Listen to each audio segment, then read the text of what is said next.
கிறிஸ்துவுக்குள்ள வந்தால் வேறு போடணும். ஜாதிக்காரனுக்குள்ள வேறு போட்டிருக்க, சமுதாயக்காரனுக்குள்ள வேறு போட்டிருக்க, சொந்த பந்தக்காரனுக்குள்ள வேறு போட்டிருக்க, படிப்புல வேறு போட்டிருக்க, पढ़ाई पर जड़ लगाया है, பதவி அதிகாரத்துல வேறு போட்டிருக்க, வருமானத்துல வேறு போட்டிருக்க, आमदनी पर जड़ लगाया, வீடு வாசல் சொத்து சுதந்திரத்து மேல வாய் போட்டிருக்க. வேறு கிறிஸ்துவுக்குள்ள போடணும். तुम्हारा जड़ मसीह पे நீ நீதிமானாக்கப்பட்டிருந்தாரோ உன்னை நீதிமானாக அங்கீகரித்துப்பாரானா நிச்சயமாகவே நீ கனி கொடுப்பா. तो सचमुच तो फल देगा, கனி கொடுக்க வைப்பா. फल जरूर आपसे दिलवाएगा, அதற்குரிய அபிஷேகம் இறங்கும். उसके उचित अभिषेक उतरेगा. பலத்தினாலே பராக்கிரமத்தினாலே சாதிக்க முடியாது. ना जो பரிசுத்த ஆவியை இறங்கி சாதிக்க வைப்பார். भावी का तो कैसे चलेगा? நீ இந்த உலக கனி தான் கொடுப்பார். तो तुम संसारिक फल देंगे, ஆவிக்குரிய கனி உன்னால கொடுக்க आत्मिक फल तुम दे नहीं पाओगे. முடியாதுன்னா முடியாதியா. नहीं तो बिल्कुल नहीं. கொடுக்கணும்னா இங்க வரணும். तो देना है, மனம் திரும்பிட்டு ஆகணும். तुम्हारे मन फिरना ही है. ஒரு நேரம் எல்லாம் கிறிஸ்துவுக்காக செலவு பண்ற இடத்துக்கு வரணும். अपना वक्त मसीह के लिए बिताने का समय. ஒரு நாளைக்கு 24 மணி நேரம். एक दिन में 24 घंटे. உன் பணத்துக்கு எவ்வளவு செலவு பண்ற? पैसे के लिए कितना समय खर्च करते உன் हैं? பிள்ளைகளுக்கு எவ்வளவு செலவு பண்ற? अपने बच्चों के लिए कितना समय खर्च करते உன் हैं? ஃபேமிலிக்கு எவ்வளவு செலவு பண்ற? अपने परिवार के लिए कितना समय खर्च உன் करते हैं? தொழிலுக்கு வியாபாரத்துக்கு எவ்வளவு செலவு பண்ற? अपने कारोबार धंधा के लिए कितना समय खर्च எல்லாம் करते டைம் हैं? டேபிள் போடு. लिखो सब பத்தா நீ ஆவிக்குரியனா இல்லையான்னு கண்டுபிடிக்கணும். உனக்கு கண்டுபிடிக்கணும். तब पता लगेगा कि तुम உங்களுடைய சமூகத்துல நீங்க இணையணும். परमेश्वर का उपस्थिति में उसके साथ जुड़ो. உங்க குடும்பத்துக்காக செலவு பண்ற நேரங்கள் குறையணும். अपने परिवार के लिए खर्च करने உங்க வருமானத்துக்காக நீங்க செலவு செய்யற நேரங்கள் குறையணும். अपने आमदनी के लिए खर्च की जाने वाले समय को घटाओ. உங்களுக்காக செலவு பண்ற நேரங்கள் குறையணும். अपने लिए खर्च किया जाने वाले समय को घटाओ. ஆவிக்குரிய வாழ்க்கைக்காக சபைக்காக தேவ நாமத்திற்காக செலவு பண்ற நேரங்கள் அதிகமாகணும். आत्मिक जीवन के लिए कलीसिया के लिए परमेश्वर का नाम की महिमा के लिए काम करने के लिए समय बढ़ाओ. அப்படி அதிகப்பட்டு வருமானால் நாம் பண்ற பிரசங்கத்திலே எனக்கு லாபம் இருக்கு. ऐसा यदि तुम सब परास्त हो गया, வரும் காலத்திலே कम से कम आगामी दिन, கொஞ்ச காலம் பூமியில இருக்க போறோம். थोड़े दिन हम धरती में रहने जा रहे हैं. ஆவியானவரையே சார்ந்து கொள்ளும். आत्मा परमेश्वर को लिपट ले, ஆவியின் பலத்தையே சார்ந்து கொள்ளும். आत्मा के बल को लिपट ले. அவர் என்ன விரும்புறார்? वो क्या चाहता அவர் है? எங்க கொண்டுட்டு போறார்? वो कहाँ ले जा रहा है? என்ன பேச சொல்றார்? वो क्या हमसे बुलवाता அத है? பேசுவோம். उसी को बोल. அவர் எதை சிந்திக்க சொல்றார்? वो जो सोचने அதை का சிந்திப்போம். उसी को सोचे. அவர் எதை செய்ய சொல்றார்? वो जिसे करने का அதை செய்வோம். उसी को करे. அதானையா வேணும். यही तो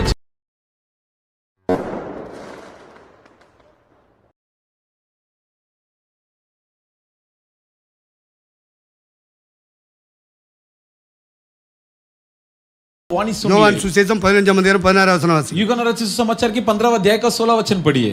நீங்கள் என்னை தெரிந்து கொள்ளவில்லை, நான் உங்களை தெரிந்து கொண்டேன். நீங்கள் என் நாமத்தினாலே பிதாவை கேட்டுக்கொள்வது எதுவோ அதை அவர் உங்களுக்கு கொடுக்கத்தக்கதாக நீங்கள் போய் கனி கொடுக்கும்படிக்கும் உங்கள் கனி நிலைத்திருக்கும்படிக்கும் நான் உங்களை ஏற்படுத்தினேன். ஆண்டவர் நம்மை இந்த பூமியிலே ஏற்படுத்தினார் என்று இந்த வசனம் சொல்லுகிறது. ये वचन बतलाते हैं कि परमेश्वर ने इस संसार में हमें नियुक्त किया. எதற்காக தேவன் ஏற்படுத்தினார்? परमेश्वर क्यों नियुक्त किया? தாராவி கிருபாசனத்துக்குள்ள எதற்காக தேவன் கொண்டு வருகிறார்? धारावी कृपासनम कलीसिया में परमेश्वर क्यों लाया? அதை அந்த வசனம் நமக்கு கற்றுத் தருகிறது. और इसके कारण ये वचन हमें बतलाती है நீங்கள் என்னை தெரிந்து கொள்ளவில்லை, कि तुमने मुझे नहीं चुना, நான் உங்களை தெரிந்து கொண்டேன். परंतु मैंने तुम्हें चुना हूं. எதற்காக தெரிந்து கொண்டேன்? क्यों चुन लिया? நீங்கள் கனி கொடுக்க வேண்டும். कि तुम फल लाना है, நீங்கள் போய் கனி கொடுக்க வேண்டும். कि तुम जाकर फल लाना है. அதற்காக நான் உங்களை ஏற்படுத்தினேன் என்று இயேசு சொல்லுகிறார். इसलिए मैंने तुम्हें नियुक्त किया हूं करके यीशु कहता है. அவரிடத்தில் வந்தவர்களை கர்த்தர் எதற்காக தெரிந்து கொண்டார்? और जो कोई उसके पास आए उन्हें परमेश्वर क्यों चुन लिया? என்ன செய்ய வேண்டும் என்று சொல்லி அவங்களை ஆர்டர் பண்ணுகிறார். और क्या काम उनसे करवाने के लिए नियुक्त किया? ஏற்படுத்தினார் என்றால் ஆர்டினேஷன் பண்றாருன்னு அர்த்தம். नियुक्त किया यानी उन्हें उसके लिए तय करना, ஒரு வேலை செய்ய வேண்டும். एक काम करवाने के लिए. ஆண்டவராகிய இயேசு கிறிஸ்து தம்முடையவர்களை தம்மை நம்புகிறவர்களை ஏற்படுத்துகிறார். प्रभु यीशु मसीह अपने लोगों को, अपने पर भरोसा करने वालों को नियुक्त करता है. எதற்காக ஏற்படுத்துகிறார்? कि कैसे नियुक्त करता है? கனி கொடுக்க வேண்டும். कि फल लाने. நாம் இருக்கிற இடங்களில் கனி தர வேண்டும். हम अपने रहने के स्थानों में फल लाना है. வேலை செய்யும் இடங்களில் கனி தர வேண்டும். हमारे नौकरी स्थलों में फल लाना है. நம்முடைய தெருக்களிலே, கிராமங்களிலே, பட்டணங்களிலே கனி தர வேண்டும். हमारे गांव देहातों में, सड़कों में फल लाना है. நம்முடைய சபையிலே கனி தர வேண்டும். हमारे कलीसिया में हम फल लाना है. நம்முடைய ஃபேமிலிக்குள்ளே கனி தர हमारे வேண்டும். परिवार में हम फलवंत होना है. அந்த கனியை கொடுப்பதற்காக கர்த்தர் நம்மை அழைத்து ஏற்படுத்துகிறார். और परमेश्वर हमें बुलाकर नियुक्त करता है कि हम फल दें. இதை நாம் புரிந்து கொள்ள வேண்டும். इन बातों को हम समझना है. கர்த்தருடைய வசனத்தின் வழியில் வருகிற ஒரு போதனை. परमेश्वर के वचन के जरिए मिलने वाले एक संदेश. ஆக தேவனுடைய வார்த்தையின்படி நாம் சிந்திக்கும் பொழுது, इसलिए परमेश्वर के वचन के अनुसार जब हम मनन करें, கர்த்தர் நம்மை அழைத்திருக்கிறார். परमेश्वर हमें बुलाया है, கர்த்தர் நம்மை தேர்ந்தெடுத்திருக்கிறார். परमेश्वर हमें चुन लिया है. நாம் அவரை தெரிந்து கொள்ளவில்லை. हमने उसे नहीं. காலங்கள் நிறைவேறின போது அவரே நம்மை தேர்ந்தெடுத்தார். वक्त पूरा होने पर उसी ने हमें चुन लिया. எதற்காக அந்த தேர்ந்தெடுத்தல்? और उसने हमें क्यों चुन लिया? கனி கொடுப்பதற்கு इसलिए कि फल दे. என்று ஆண்டவர் சொல்லுகிறார். परमेश्वर यूं कहता है. கனி கொடுக்க வேண்டுமானால் तो फल देना है यदि, என்ன செய்ய வேண்டும் என்பதை நாம் சிந்திக்க तो வேண்டும். क्या करना है? इन बातों पर मनन करना है. ஆண்டவர்ட்ட வந்துட்டோம், ஆண்டவர் ஏற்படுத்திட்டாரு. परमेश्वर के पास आ गए, परमेश्वर में नियुक्त कर दिया. கனி கொடுக்கறதுக்கு தானே நம்மள கொண்டு வந்து சேர்த்திருக்காரு. परमेश्वर इसलिए हमें लाकर इकट्ठा किया कि हम फल दे. கனி கொடுக்க என்ன செய்ய வேண்டும்? अब फल देने के लिए क्या करना है? என்னென்ன கனி கொடுக்க வேண்டும் என்பது அது தனி பார்ட். और कौन सी फल देना है ये अलग विषय. கனி கொடுக்க வேண்டும் என்று கர்த்தர் சொல்கிறாரே. परंतु परमेश्वर कहता कि तुम फल दो. கனி கொடுக்க நாம் என்ன செய்ய வேண்டும்? तो फल देने है तो हमें क्या करना है? அதை பற்றி வேத வாக்கியங்கள் என்ன சொல்லுகிறது? उसके बारे में पवित्र शास्त्र के वचन क्या நான் அந்த बताती है? வசனங்களை நினைப்பூட்டுகிறேன், குறித்துக் मैं கொள்ளுகிறேன். कुछ वचनों का स्मरण दिलाता हूँ. வாசித்து आप வாசித்து लिख சொல்வதற்கெல்லாம் நேரம் लीजिए. இல்லை. अब पढ़कर सुनाने के लिए वक्त नहीं, ஏன்னா உங்க கையில பைபிள் இருக்கு. क्योंकि आपके हाथों में बाइबल है. நீங்க வசனத்தை படிக்கணும்னு வந்திருந்தீங்கன்னா உங்களுக்குள்ள பேனா இருக்கும், நோட் இருக்கும். अगर वचन सीखने के लिए आए होंगे तो आपके पास नोट किताब होंगे और कलम भी होगा. பிரதன் கேட்டுட்டு போற பார்ட்டியா இருப்பீங்கன்னா நீங்க கேட்டுட்டு தான் போவீங்க. अगर आप सिर्फ संदेश सुनकर जाने वाले में से होंगे तो आप सिर्फ यूं ही आएंगे जाएंगे, எழுதி படிக்க முடியாது. तो लिख कर पढ़ नहीं உங்களுக்கு அந்த सकते. பழக்கமும் கிடையாது. ये आदत ஏன்னா आपकी உங்கள்ட்ட है பரிசுத்த ஆவியே नहीं, கிடையாது. क्योंकि आपके अंदर पवित्र आत्मा है ही नहीं. நான் பரிசுத்த ஆவி பெற்றதிலிருந்து मैं जब से पवित्र आत्मा पाया हूं இன்று வரை आज तक யார் தேவனுடைய வார்த்தைகளை கொடுத்தாலும் சரி जो कोई भी परमेश्वर का वचन का प्रचार क्यों ना करें எழுதிட்டே இருப்பேன். लिख लेता हूं. ஏன்னா ஆண்டவர் எல்லா பயிலையும் எழுதுடா எழுதுடான்னு சொன்னார். क्योंकि परमेश्वर हर लोगों से कहा कि लिखो लिखो. மோசே எழுதுனா, मूसा ने लिखा, யோசுவா எழுதுனா, यहोशू लिखा, நியாயாதிபதி எழுதினார்கள், न्यायियों ने लिखे, ராஜாக்கள் எழுதினார்கள், राजाओं ने लिखा, எஸ்ரா எழுதுனா, इज़रा लिखा, நெகமியா எழுதுனா, नेहोमिया लिखा, தீர்க்கதரிசி அத்தனை பேர் எழுதினா. और जितने भी नबी थे सभी ने लिखा. ஏசாயால இருந்து மல்கியா வரைக்கும் எழுதி தீர்த்தார். येसाया से लेकर मलाकी तक सभी लोग ने लिखा. புதிய ஏற்பாட்டின் காலத்தில் அப்போஸ்தலர் எழுதினார். और नया नियम के जमाने में प्रेरितों ने लिखा.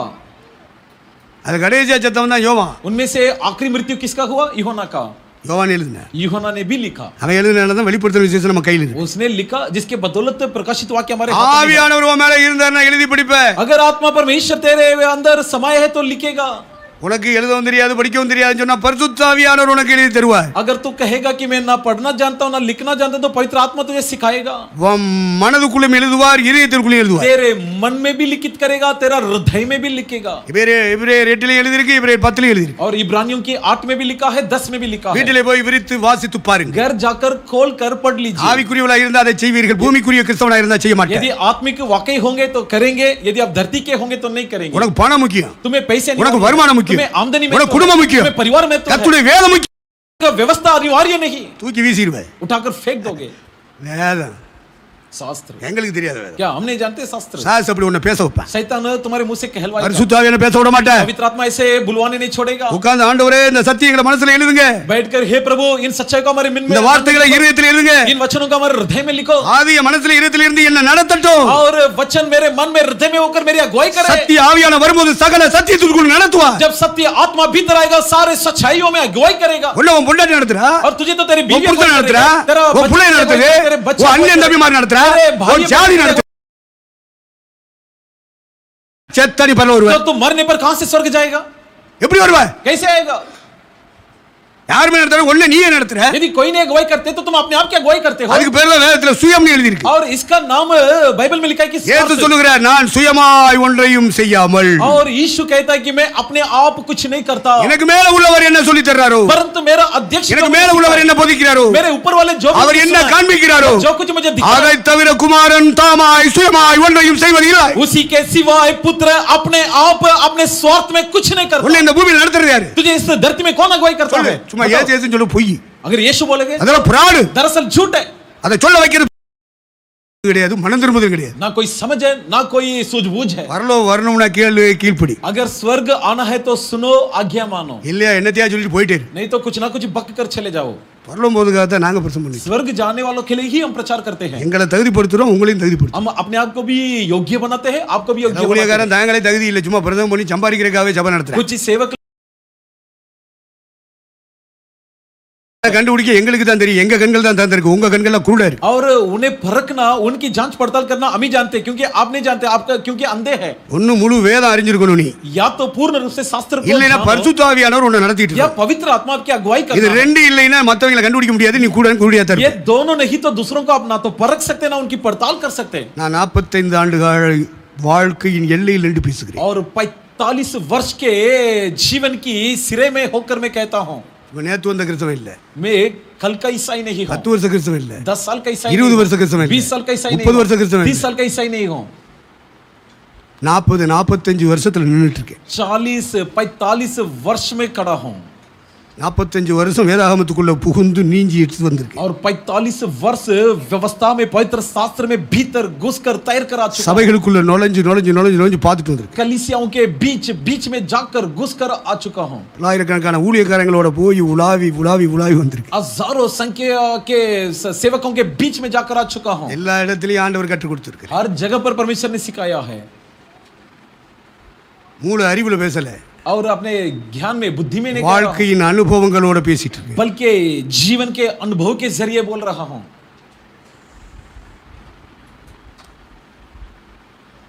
கனி கொடுக்க வேண்டும். फल देना है, எப்படி கனி கொடுக்கிறது? कैसे फल देना है? ஆவிக்குரிய கனிகளை தர வேண்டுமே. आत्मिक फल देना है। கனி கொடுப்பதுன்னு சொன்னா ஊழியம் செய்யறது இல்லப்பா, और फल लाना यानी सेवा करना नहीं,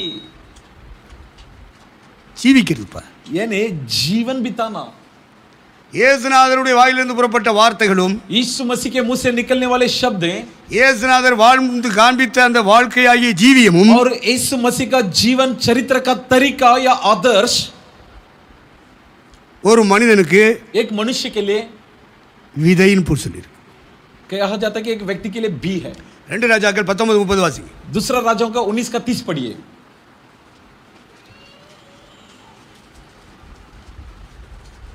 யூதா வம்சத்தாரே, தப்பி மீந்திருக்கிறவர்கள் மறுபடியும் கீழே வேர் பற்றி மேலே கனி கொடுப்பார்கள். கனி கொடுக்கணும்னா வேர் பற்றணும். अगर फल देना है तो जड़ लगना है। வேர் போடாம வேர்ல பற்றி இருக்காம நீ கனி கொடுக்க முடியாது. अगर जड़ लगाए बिगर तुम फल दे नहीं सकते हो। நீதிமானுடைய வேர் கனி கொடுக்கும் என்று ஞானி சாலமோன் சொல்லுகிறார். सुलेमान ज्ञानी कहता है कि धर्मी के जड़ फलदायक होंगे। அப்ப நீதிமானுடைய வேர் கனி கொடுக்குமா? तो धर्मी का जड़ फलदायक होता है। ரட்சகர் இயேசுவை பற்றி வேதம் சொல்லுகிறது. उद्धारक यीशु के बारे में शास्त्र बतलाती அவர் है। ஈசாவின் அடிமரத்தில் இருந்து தோன்றினவர். वो ईसाई के जड़ से उगा है। இயேசுவை பற்றி வேதம் சொல்லுகிறது. यीशु के बारे में शास्त्र बतलाती है அவர் தாவீதின் வேருமானவர். वो दाऊद के जड़ है। வறண்ட நிலத்தில் துளிர்க்கிற வேரை போல அவர் அவனுக்கு முன்பாக எழும்புகிறார். तो निर्जल जमीन पर उगने वाले जड़ के नहीं उसके सामने उगा। வறண்ட நிலத்தில் தோன்றுகிற துளிர், और निर्जल स्थानों में उगने वाले जड़, அந்த துளிர் எந்த அடிமரத்தில் இருந்து வெளியே வருகிறது? और वो जो अंकुर किस जड़ से निकलता है? அந்த அடிமரத்தின் வேர் எது? वो उसके उस पौधे का जड़ कौन सी है? அதான் ஈசாய். वो है ईसा। ஈசாயின் அடிமரத்தில் இருந்து துளிர் விடுகிறது. ईसाई के जड़ से पौधा निकलता है। தீர்க்கதரிசி ஏசாயா அப்படி சொல்லுகிறார். और यशायाह नबी कहता है इस प्रकार। அப்ப வேர் நீதிமானுடைய வேர் கனி கொடுக்கும். तो धर्मी का जड़ फलदायक होता है। அப்ப உங்களை என்னையும் கர்த்தர் நீதிமான் ஆக்கி तो இருக்கிறார். परमेश्वर ने आपको और मुझे धर्मी ठहराया है। சிலுவையில் அறையப்பட்ட ரட்சகர் இயேசுவின் மேல் விசுவாசம் வைக்கும் பொழுது, और क्रूस पर टंगा हुआ उद्धारक यीशु पर जब हम विश्वास करते हैं, அவர் சிந்தின இரத்தத்தின் மேல் விசுவாசம் வைக்கும் उसके பொழுது, बहाए हुए लहू पर जब हम विश्वास அவர் करते हैं, ஏற்றுக்கொண்ட தழும்புகளின் மேல் விசுவாசம் வைக்கும் பொழுது, उसके घायल पर जब हम विश्वास करते हैं, அவருடைய மரணத்தின் மேலும் அவருடைய அடக்கமனப்படுதல் மேலும் உயிர்த்தெழுதல் மேல் விசுவாசம் வைக்கும் பொழுது, उसके मृत्यु पर उसके घाड़े जाने पर जब हम विश्वास करते हैं, அவர் பரமேறி போனதும் அவர் வருவதும் மேல் விசுவாசம் வைக்கும் பொழுது, उसके स्वर्ग जाना और उसके आगमन पर विश्वास करते समय, அந்த விசுவாசமே அவருக்கு நீதியாக எண்ணப்படுகிறது. और यही विश्वास इनके लिए धर्मी ठहराया जाता है। ஆபிரகாமுக்குள்ளே துவக்கப்பட்ட விசுவாசம் வேறு, और अब्राहम के अंदर उत्पन्न हुआ विश्वास अलग புதிய था, ஏற்பாட்டு சபைக்குள்ளே துவக்கப்பட்ட விசுவாசம் வேறு. और नए नियम की कलीसिया में उत्पन्न हुआ विश्वास अलग है। அவனுக்கு தரிசனம் வேறு, புதிய ஏற்பாட்டு தரிசனம் வேறு. उसका दर्शन अलग था, नए नियम का दर्शन अलग है। இந்த சபையை கர்த்தர் கட்டி எழுப்புகிறார். इस कलीसिया का निर्माण परमेश्वर स्वयं करता है। இந்த சபையை எப்படி கட்டுகிறார்? इस कलीसिया का निर्माण कैसे करता है? விசுவாசத்தினாலே கட்டுகிறார். विश्वास के जरिए बांधता है। என்ன விசுவாசம் என்பதை சொல்லிவிட்டேன். और कौन सी विश्वास मैंने बता दिया। இயேசு மேல் உள்ள விசுவாசம் என்றால் என்ன? तो यीशु मसीह पर विश्वास रखना मतलब क्या है? அவருடைய சிலுவை மரணம், उसके क्रूस मृत्यु, அவர் சிந்திய ரத்தம், उसके बहाए हुए लहू, அவர் ஏற்றுக்கொண்ட தழும்புகள், उसके ग्रहण किए அவருடைய हुए அடக்கமனப்படுதல், जख्म, उसके घाड़ा जाना, அவருடைய உயிர்த்தெழுதல், उसके पुनरुत्थान, அவருடைய பரமேறுதல், उसके स्वर्ग जाना, அவர் திரும்ப வருதல், उसके पुनरागमन, இவைகள் அனைத்து சத்தியங்களையும் நீங்க அறிந்திருக்க வேண்டும். इन सारी सच्चाई की जानकारी तुम्हें होनी चाहिए। அதன் மேல விசுவாசம் வச்சீங்கன்னா और इन बातों पर यदि तुम विश्वास रखोगे, அந்த விசுவாசத்தின் வழியா உங்களுக்கு ஒரு நீதி கிடைக்கும். ये विश्वास के दरमियान तुम्हें एक धर्म प्राप्त होगी, அந்த நீதியே और वही धर्म உங்க விசுவாசத்தினால் கிடைக்கிற பலன். तुम्हारे विश्वास के नतीजा। அது என்ன பலன்? वो कौन सी नतीजा? அதான் ஆத்தும ரட்சிப்பு, ये है प्राण की उद्धार, அதான் மனம் திரும்புதல், ये है मन फिराव, அதான் மறுபிறப்பு, ये है पुनर्जन्म, அதான் பாவ மன்னிப்பு ये நிச்சயம். है पाप क्षमा की निश्चय. இது எல்லாம் உங்களுக்கு கிடைச்சிருக்கணுமே. ये सब आपको मिलना चाहिए. அழிந்து போகிற பொன் அக்கினியினாலே சோதிக்கப்படும். नश्वर सोने आग से ताए जाएंगे. அதை பார்க்கிற உலகேறப்பட்டதா இருக்கிற விசுவாசம், விசுவாசம். उससे बहुमूल्य है विश्वास, विश्वास. நீங்கள் அவரை காணாமல் இருந்து அன்பு கூறுகிறீர்கள். तुम उसे न देखने पर भी उससे प्रेम किया. அவரை தரிசிக்காமலே அவரிடத்தில் விசுவாசம் வைத்து देखे बिगर उस पर तुमने विश्वास रखा. சொல்லி முடியாததும் மகிமையால் நிறைந்ததுமாய் இருக்க சந்தோஷமுள்ளவர்களாய் கைகூர்ந்து अतुल्य और तेजस्वी होकर उसके महिमा में मगन होकर அவர் மேல் வைத்த அந்த விசுவாசத்தின் பலனாகி ஆத்தும ரட்சிப்பை அடைகிறீர்கள். उस पर विश्वास करने के जरिए प्राण के उद्धार तुमने हासिल किया है. இந்த ஆத்தும ரட்சிப்பு உங்களுக்குள்ள வந்திருக்கணுமே. ये प्राण के उद्धार तुम्हारे भीतर आना चाहिए. இதான மனம் திரும்புதல். यही तो मन फिराव சம்பவிச்சிருக்குமே. ये हुआ है ना. பாவங்களை அறிக்கையிட்டு கண்ணீரோட பாவ மன்னிப்பு நிச்சயத்தை பெற்றிருப்பீங்களே. पापों को आंसू के साथ कबूल कर पाप क्षमा के निश्चय को प्राप्त किया है ना. உயிர் தெழுந்த கிறிஸ்துவின் ஆவி உங்கள் செத்து போன ஆன்மாவுக்குள்ள வந்திருக்கணுமே. और पुनरुत्थान यीशु के आत्मा तुम्हारे मरे हुए आत्मा में समाया है ना. அக்கிரமங்களினால் பாவங்களினால் மரித்தவர்களாய் இருந்த உங்களை உயிர்ப்பித்தார். तुम जो अधर्मों में पापों में मरे हुए थे तुम्हें जिलाया. அப்படி உயிர்ப்பிக்கப்பட்டவன் தான் சாவே லாபம் சொல்லுவான். ऐसा जो जिलाया गया वो लोग मृत्यु को लाभ कहते हैं. இல்லைனா அடிச்சிட்டு நெஞ்சில அடிச்சிட்டு ஐயா ஐயா செத்து போச்சு செத்து போச்சு.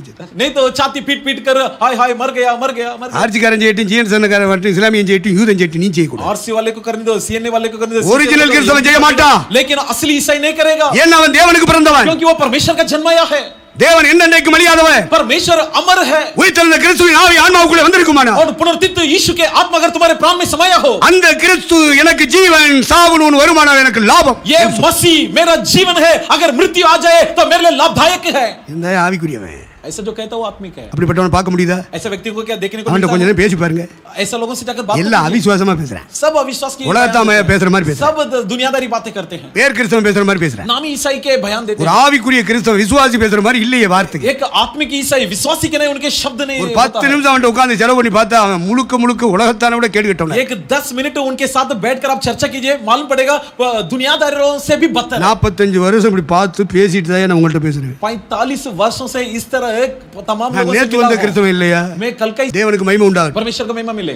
ஆக கீழே வேர்பற்றி மேலே கனி கொடுப்பார்கள். और नीचे झड़ लगकर ऊपर फल देंगे. அப்ப ஆண்டவர் ஏற்படுத்தின உண்மை, तो परमेश्वर ने नियुक्त किया, ये ஆண்டவர் सच है. ரட்சித்ததை ஸ்நானப்படுத்தின அபிஷேகம் பண்ணது உண்மை, परमेश्वर ने हमें बपतिस्मा दिया, ये सच है. சபைக்குள்ள கொண்டு வந்தது உண்மை. कलीसिया में लाया, सच है. இப்போ நம்ம கனி கொடுக்க வேண்டுமா? अब हम चाहते हैं कि हम फल दें. ஆண்டவர் கனி கொடுப்பதற்காக அப்படி கொண்டு வந்திருக்கிறார். परमेश्वर इसलिए लाया कि हम फल दे இந்த सके. தாராவி கிருபாசனத்துக்குள்ள கொண்டு வந்திருக்கிறார். दारा कृपासन में लाया है. அப்ப கனி கொடுக்க என்ன செய்ய तो வேண்டும்? फल देने के लिए क्या करना है? கீழே வேர்பற்ற வேண்டும். नीचे जड़ लगना है. கொலோசியர் 2:6 முதல் 8 வீட்டிலே போய் வாசித்துக் कोलोसियों கொள்ளுங்கள். की पत्री 2:6 से 8 तक घर जाकर पढ़ लीजिए. அங்கே என்ன எழுதி இருக்கிறது? वहां पर क्या लिखा है? அவருக்குள் ஏற்றுக்கொண்டபடியே அவருக்குள் வேர் கொண்டவர்களாக. और जैसे ग्रहण किए तो उसी में तुम्हारे जड़ लगे. அப்ப கிறிஸ்துவுக்குள்ள வந்தால் வேர் போடனே. तो मसीह में आने से हमारा जड़ लगना நீ है. உன் ஜாதிக்காரனுக்குள்ள வேர் போட்டுருக்க. ये तुमने अपना जड़ वो अपने समुदायकारनुकुள்ள வேர் போட்டுருக்க. अपने समाज में जड़ वो लगाया சொந்த है. பந்தக்காரனுக்குள்ள வேர் अपने போட்டுருக்க. रिश्तेदारों के बीच जड़ वो लगाया படிப்புல है. வேர் போட்டுருக்க. अपने पढ़ाई पर जड़ लगाया உன் है. பதவி அதிகாரத்துல வேர் போட்டுருக்க. अपने पद पर உனக்கு வர்ற வருமானத்துல வேர் போட்டுருக்க. तुम्हारे आमदनी पर जड़ உன் लगाया வீடு है. வாசல் சொத்து சுதந்திரத்து மேல வாய் तुम्हारे போட்டுருக்க. धन संपत्ति गाड़ियों पर तुमने जड़ लगाया உன் है. வேர் கிறிஸ்துவுக்குள்ள போடனே. तुम्हारा जड़ मसीह में डालना है. கீழே வேர் பற்றினால் नीचे यदि जड़ लगे, கிறிஸ்துவுக்குள்ளே வேர் கொண்டால் मसीह में यदि जड़ நீ लगे, வளர வளர बढ़ते காலங்கள் போக போக वक्त बीतते बीतते மேலே கனி கொடுப்பாய். ऊपर से तुम फल दोगे. ஆவிக்குரிய கனிகள் வெளிப்படுமே. आत्मिक फल प्रकट होंगे. எங்க எத்தனை ஆண்டுகள் ஆச்சு? इतना साल हो चुका நீ எங்க है. வேர் போட்டுருக்க? तुम्हारा जड़ कहाँ लगा உன்னை है? பார்த்தாலே தெரியுது. तुम्हें देखने पर मालूम पड़ता है. உனக்கு உலகத்தானுக்கு வித்தியாசம் இல்லையே. तुम्हारा और दुनियादारी का कोई अंतर नहीं. கிறிஸ்துவுக்குள்ளே அவரை ஏற்றுக்கொண்டபடியே मसीह में उसे ग्रहण करने के அவருக்குள் जैसे வேர் கொண்டவர்களாக. उसके भीतर जड़ लगकर, நீதிமானுடைய வேர் கனி கொடுக்கும். और धर्मियों के जड़ फलदायक होता है. வேர்லயே பழங்கள் வந்துரும்பியா. और जड़ में ही फल கன்னியாகுமரியில निकलता है. சொல்லுவாங்க இது பேர் வேர் பழம். और कन्याकुमारी में कहते हैं ये जड़ फल है. மரத்தினுடைய அடிப்பகத்திலே பழமல் பழப்பல் மாதிரி. जो पेड़ के निचले स्थानों में जड़ में ही फल उगने लगते நீ हैं. நீதிமானாக்கப்பட்டிருந்தால் यदि तू वाकई धर्मी हो, பரலோகம் உன்னை நீதிமானாக அங்கீகரித்திருப்பாரானால் वाकई स्वर्ग तुझे धर्मी के रूप में நிச்சயமாகவே நீ देखो, கனி கொடுப்பாய். तो सचमुच तू फल देगा. கனி கொடுக்க வைப்பாய். फल जरूर आपसे दिलवाएगा. அதற்குரிய அபிஷேகம் இறங்கும். उसके उचित अभिषेक उतरेगा. பலத்தினாலே பராக்கிரமத்தினாலே சாதிக்க முடியாதது ना, जो चीजें बल से पराक्रम से संभव नहीं, பரிசுத்தாவிலே இறங்கி சாதிக்க வைப்பார். पवित्र आत्मा उतरने से कर दिखाएगा. கரங்களை வைத்து ஒரு அல்லேலூயா हाथ சொல்லு. उठा कर एक हालेलुया कहेंगे.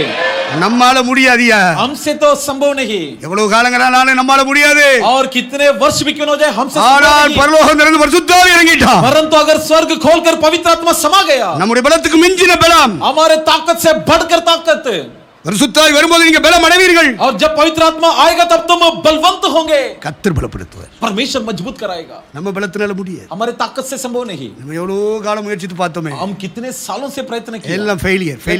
नाकामी. எல்லாம் தோல்வியா போச்சு. सब परास्त हो गया. நீ வரும் காலத்திலே அது कम से कम आगामी இன்னும் दिनों கொஞ்ச में காலம் பூமியில இருக்க போறோம். थोड़े दिन हम धरती में रहने जा रहे हैं. ஆவியானவரையே சார்ந்து கொள்ளும். आत्मा परमेश्वर को लिपट ले. ஆவியின் பலத்தையே சார்ந்து கொள்ளும். आत्मा के बल को लिपट ले. அவர் என்ன விரும்புறார்? वो क्या चाहता அவர் है? எங்க கொண்டுட்டு போறார்? वो कहाँ ले जा रहा என்ன है? பேச சொல்றார்? वो क्या हमसे बुलवाता அத है? பேசுவோம். उसी को बोल. அவர் எதை சிந்திக்க சொல்றார்? वो जो सोचने அத कहता है, சிந்திப்போம். उसी को सोचे. அவர் எதை செய்ய சொல்றார்? वो जिसे करने कहता அதை है செய்வோம். उसी को करे. அதானயா வேணும். यही तो चाहिए. இதானே கிறிஸ்துக்கா வாழ்றது. यही तो मसीह के लिए जीना. இதானே இயேசுவோட வாழ்றது. ये तो यीशु के साथ जीने का நம்ம अनुभव. விருப்பப்படியே வேர் போட்டுட்டு இருந்தா எப்படி? अपने मर्जी के अनुसार जड़ लगाए तो कैसे चलेगा? கீழே வேர் பற்றி மேலே கனி கொடுப்பார். नीचे जड़ लगकर ऊपर फल அப்ப देंगे. வேர் என்று சொல்லும்போது கிறிஸ்துவுக்குள்ளே போட வேண்டிய வேர். तो जड़ यानी मसीह के भीतर डाला जाना அது है. சாதி சமுதாயம் சொந்த பந்தம் கிடையாது. जाति समाज रिश्तेदार बंधे नाते नहीं. பணம் சொத்து சுதந்திரம் அதிகாரம் பதவி அல்ல. पैसे धन पद अधिकार नहीं. நம்முடைய வேர் கிறிஸ்துவுக்குள்ள இருக்கணும். हमारा जड़ मसीह में होना है. அப்ப கீழே வேர் பற்றினால் अगर नीचे जड़ लगता है மேலே கனி கொடுப்பார்கள். तो ऊपर फल देंगे. ஒரு விதை விதைச்சா मान लो अगर कोई बी बोते हैं அந்த விதை மண்ணுக்குள்ள போகுதா? वो बीज मिट्टी के अंदर जाता है ना அது மண்ணுக்குள்ள போய் மறைஞ்சிரும். और मिट्टी के अंदर जाकर गायब हो जाता है. அதுக்கு பிறகு அப்படியே சின்ன முளை விட்டுட்டு வரும். उसके बाद छोटी सी अंकुर निकलती है அந்த முளையில சின்ன துளிர் விடும். और जिसे अंकुर कहते हैं. அப்போ விதை உள்ள நமக்குள்ள விழுந்துட்டா तो मान लो अगर बी हमारे भीतर गिर गया. வசனம் என்பது விதை. वचन यानी बीज. மத்தேயு 13 நம்ம வாசிக்கிறோம். வீட்ல போய் வாசித்துக் கொள்ளுங்க. मत्ती की 13 में हम पढ़ते हैं. आप घर जाकर पढ़ लीजिए. விதை நான் என்னன்ற விளக்கம் அவர் கொடுத்திருக்கார். और बी का मतलब क्या है उसने कहा है. ஆகவே விதைக்கப்படும் பொழுது इसलिए जब बोया जाता है தேவனுடைய வார்த்தைகள் சுவிசேஷங்கள் விதைக்கப்படும் பொழுது परमेश्वर का वचन सुसमाचार जब बोया जाता है தேவனுடைய வார்த்தை மட்டுமல்ல तब ना सिर्फ परमेश्वर का वचन விதை நல்ல விதை தேவனுடைய புத்திரர் और उत्तम बी यानी परमेश्वर का पुत्र ஆண்டவராகிய இயேசு கிறிஸ்துவின் வாழ்க்கை நமக்கு ஒரு விதை. प्रभु यीशु मसीह का जीवन चरित्र भी हमारे लिए एक बीज है. ஆதியிலே வார்த்தை இருந்தது, அந்த வார்த்தை தேவனிடத்தில் இருந்தது, அந்த வார்த்தை தேவனாய் இருந்தது. आदि में वचन था, वो वचन परमेश्वर के साथ था और वो वचन ही परमेश्वर था. அப்ப வார்த்தை என்பது तो वचन यानी இயேசுவானவர் பேசுற வார்த்தை மட்டுமல்ல, ना केवल यीशु मसीह का वचन, பரிசுத்தாவியானவர் பேசுற வார்த்தை ना மட்டுமல்ல, सिर्फ पवित्र आत्मा का बयान, பரிசுத்தவான்கள் எழுதி தந்த வார்த்தைகள் மட்டுமல்ல, ना सिर्फ संतों को दिया हुआ वचन, அதுக்கு பேரும் வார்த்தை. उसका नाम भी वचन है. இயேசுவுக்கு பேரும் வார்த்தை. और यीशु का नाम भी वचन है. இயேசுக்கு பேரே வார்த்தை. यीशु का नाम है वचन. அப்போ இயேசு சொன்ன வார்த்தைகள் விதைக்கப்படணும். तो यीशु का वचन बोया जाना है. இயேசுனுடைய ஜீவியம் சிலுவையிலே அவர் வெளிப்படுத்தின ஜீவியம் விதைக்கப்படும். और यीशु मसीह का जीवन जो क्रूस पर प्रकट हुआ वो भी बोया जाना है. அவர் இந்த பூமியிலே வாழ்ந்து காண்பித்த அந்த மாதிரியின் வாழ்க்கை நமக்கு விதைக்கப்படும். इस धरती में उसके जीवन के दरमियान उसके जीवन का दृश्य हमारे जीवन होना चाहिए. அப்ப வார்த்தை என்பது எழுதப்பட்ட வார்த்தை ஒன்று. तो वचन यानी लिखित वचन एक है. இயேசு கிறிஸ்து என்பதும் ஒரு வார்த்தை. और यीशु मसीह स्वयं एक वचन है. அடுத்து சபைகளுக்குள்ளே வரும்போது பரிசுத்தாவியானவர் பேசுகிறாரே. उसके बाद कलीसिया में जब आते तो पवित्र आत्मा जब सुनाते हैं அது அந்த நேரத்தில் பிரசன்ட் வேர்ட். और वो जो वर्तमान की वचन கிரீக்கில் ரேமா என்று சொல்வார்கள். और यूनानी में रेमा कहते हैं. தமிழில் பேசப்பட்ட வார்த்தை. तमिल में कहते हैं कि कही जाने மனிதன் அப்பத்தினால் மாத்திரமல்ல, मनुष्य ना केवल रोटी से தேவனுடைய வாயிலிருந்து புறப்படுகிற ஒவ்வொரு வார்த்தையினாலும் பிழைப்பார். परंतु परमेश्वर के मुंह से निकलने वाले हर एक वचन से அந்த जीवित புறப்படுகிற வார்த்தை வாய்ஸ் ஆஃப் ஹோலி ஸ்பிரிட். और जो प्रारंभिक शब्द जिसे कहते हैं பரிசுத்தாவியானுடைய சத்தம் ஒரு வார்த்தை. पवित्र आत्मा का ध्वनि भी एक वचन है. வேதாகமத்தில் எழுதப்பட்டது ஒரு வார்த்தை. पवित्र शास्त्र में जो लिखित है ये भी एक वचन है. இயேசு என்பவருக்கு கொடுக்கப்பட்ட ஒரு நாமத்திலே ஒரு நாமம் வார்த்தை. यीशु के कई सारे नाम है उनमें से एक नाम है वचन. வார்த்தைகள் நமக்குள்ளே விதைக்கப்பட வேண்டும். वचन हमारे भीतर बोया जाना है. அந்த விதை மண்ணுக்குள் மறைய வேண்டும். और ये बी मिट्टी के भीतर छुपना அதன் है. பின்புதான் துளிர் விட்டு வெளியே வரும். उसके बाद पौधे निकलते हैं. அதற்கு பிறகுதான் இலைகள் விடும். उसके बाद पत्ते அதற்கு निकलते பிறகு हैं. கிளைகள் விடும். उसके बाद शाखा छोड़ते அதற்கு हैं. பிறகு பூ. उसके बाद அதற்கு फूल. பிறகு பிஞ்சு. उसके बाद खली. அதுக்கு பிறகு காய். उसके बाद அதுக்கு பிறகு कच्चे फल. காணி. उसके बाद फल. இப்படி படிப்படியாகத்தான் வளர்ச்சி வரும். इस प्रकार एक एक भग உனக்குள்ள எனக்குள்ள என்ன வளர்ச்சி வந்திருக்கிறது? आपके भीतर मेरे भीतर कौन सी विकास हुई? இது ஏதாவது நடந்திருக்கா? क्या इनमें से कुछ हुआ है? ஏதாவது நடந்திருக்காயா? क्या इनमें से कुछ विकास हुआ है? அதுக்கு உங்களுக்கு சம்பந்தம் இல்லை, அதனால தூங்குறீங்க. इसका आपका कोई संबंध नहीं इसलिए आप सो रहे हैं. அரீரோ அரீரோ அரீராரோ தூங்கு தூங்கு. தூங்குறதா? क्या नींद आ रहा है? கர்த்தருக்கு ஸ்தோத்திரம். यहोवा की स्तुति हो.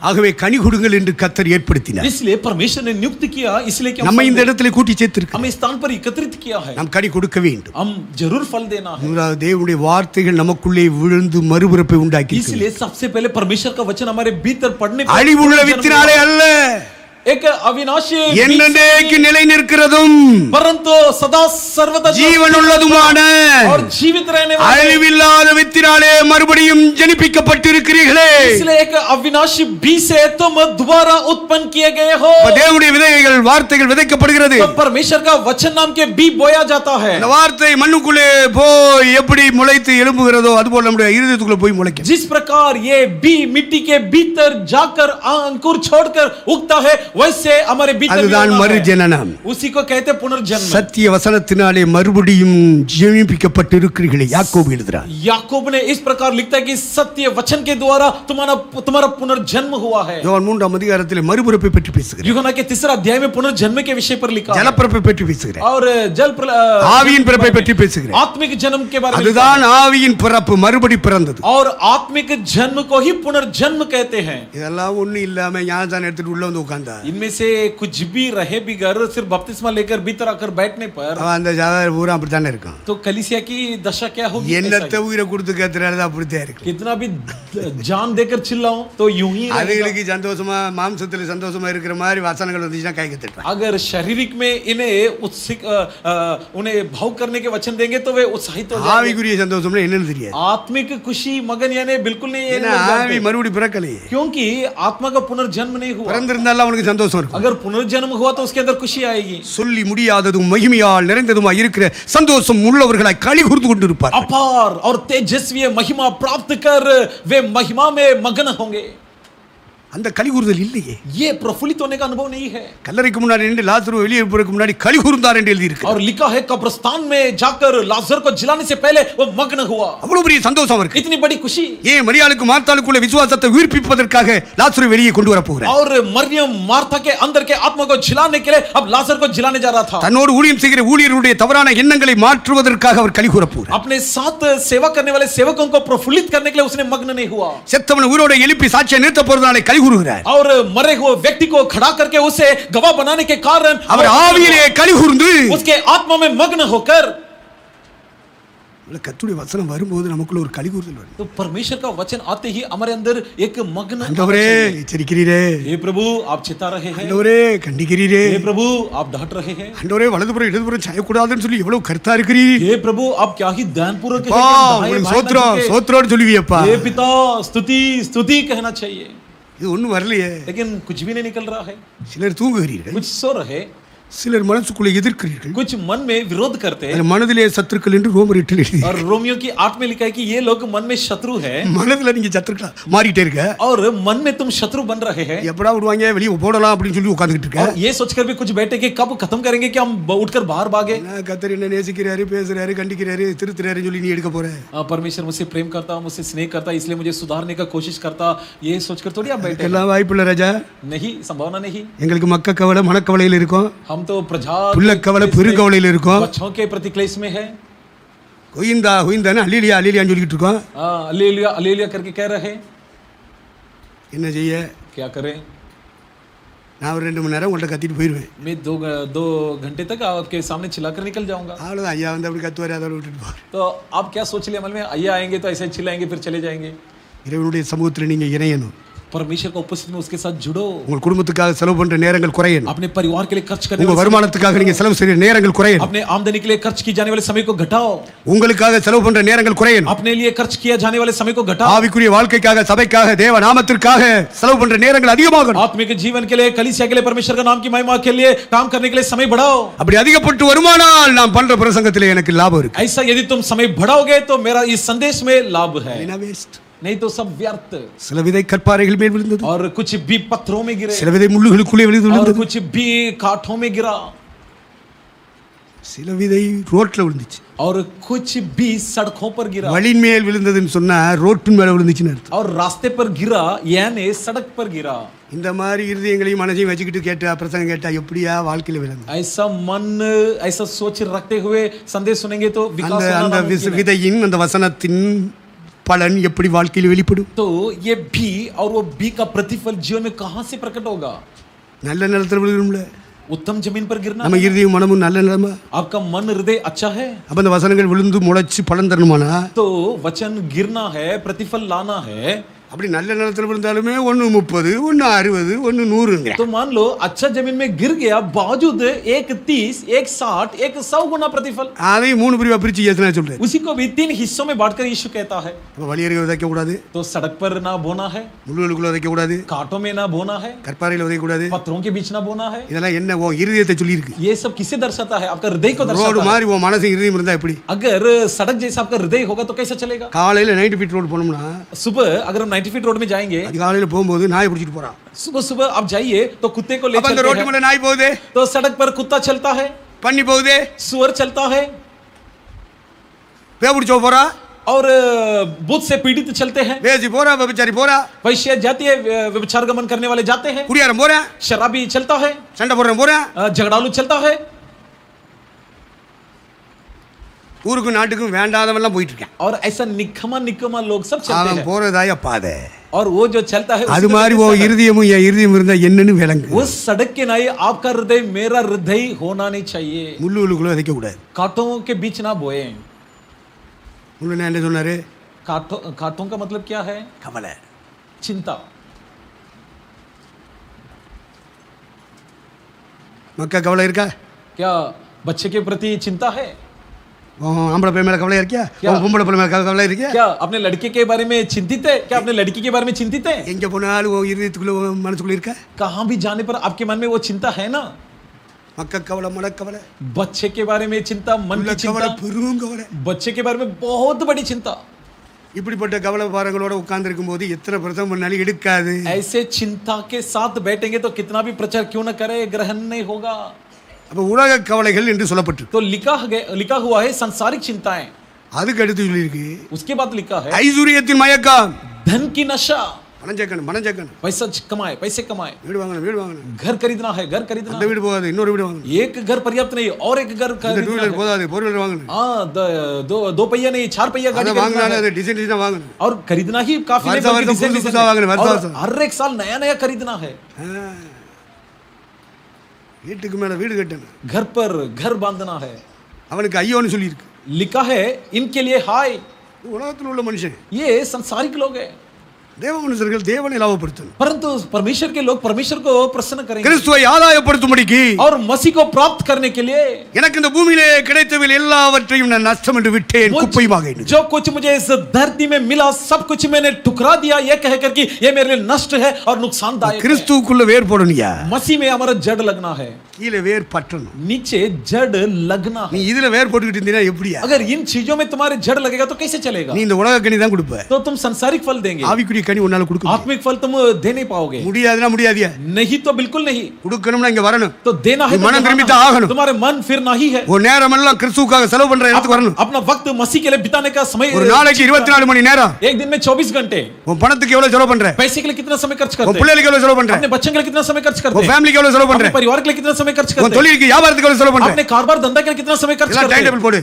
लिखो सब, इस सब அப்பதான் நீ ஆவிக்குரியனா இல்லையான்னு கண்டுபிடிக்கணும். உனக்கு கண்டுபிடிக்கணும். तब पता लगेगा कि तुम वाकई आत्मिक है या नहीं। மத்தவன் சொல்றத விடு. बाकी का बात छोड़ो। நீ தேவனுக்கு பிரியமானவன் மாறணுமா? तुम क्या परमेश्वर நீ को தேவ प्रिय சித்தத்தை करना பூமியில है? செய்ய விரும்புறியா? परमेश्वर के लिए सेवा करना முதல்ல चाहते हो? டயத்தை கிளியர் பண்ணியா. सबसे पहले समय को आयोजित करो। எவ்வளவு நேரம் இயேசுக்கு ஒதுக்குறோம் பாரு.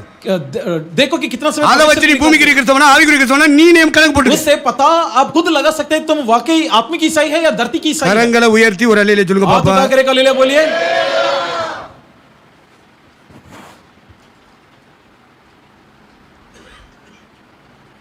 அல்லேலூயா போட்டனால சிலதெல்லாம் முடிச்சிருச்சு. हालेलुया बोलने के कारण कुछ लोग जाग गए। தூங்குற கூட முழிக்க வைக்கிறதுக்கு அல்லேலூயா सोने वाले को जगाने के लिए थोड़ी हालेलुया இல்ல, தேவனை மகிமைப்படுத்துறதுக்காக உள்ள வார்த்தை. नहीं, ये हालेलुया शब्द परमेश्वर का महिमा के लिए कही जाती है। கீழே வேர்பற்ற வேண்டுமானால் अगर नीचे जड़ लगना है முதலாவது விதை போடப்பட तो வேண்டும். सबसे पहले बी डाला जाना है।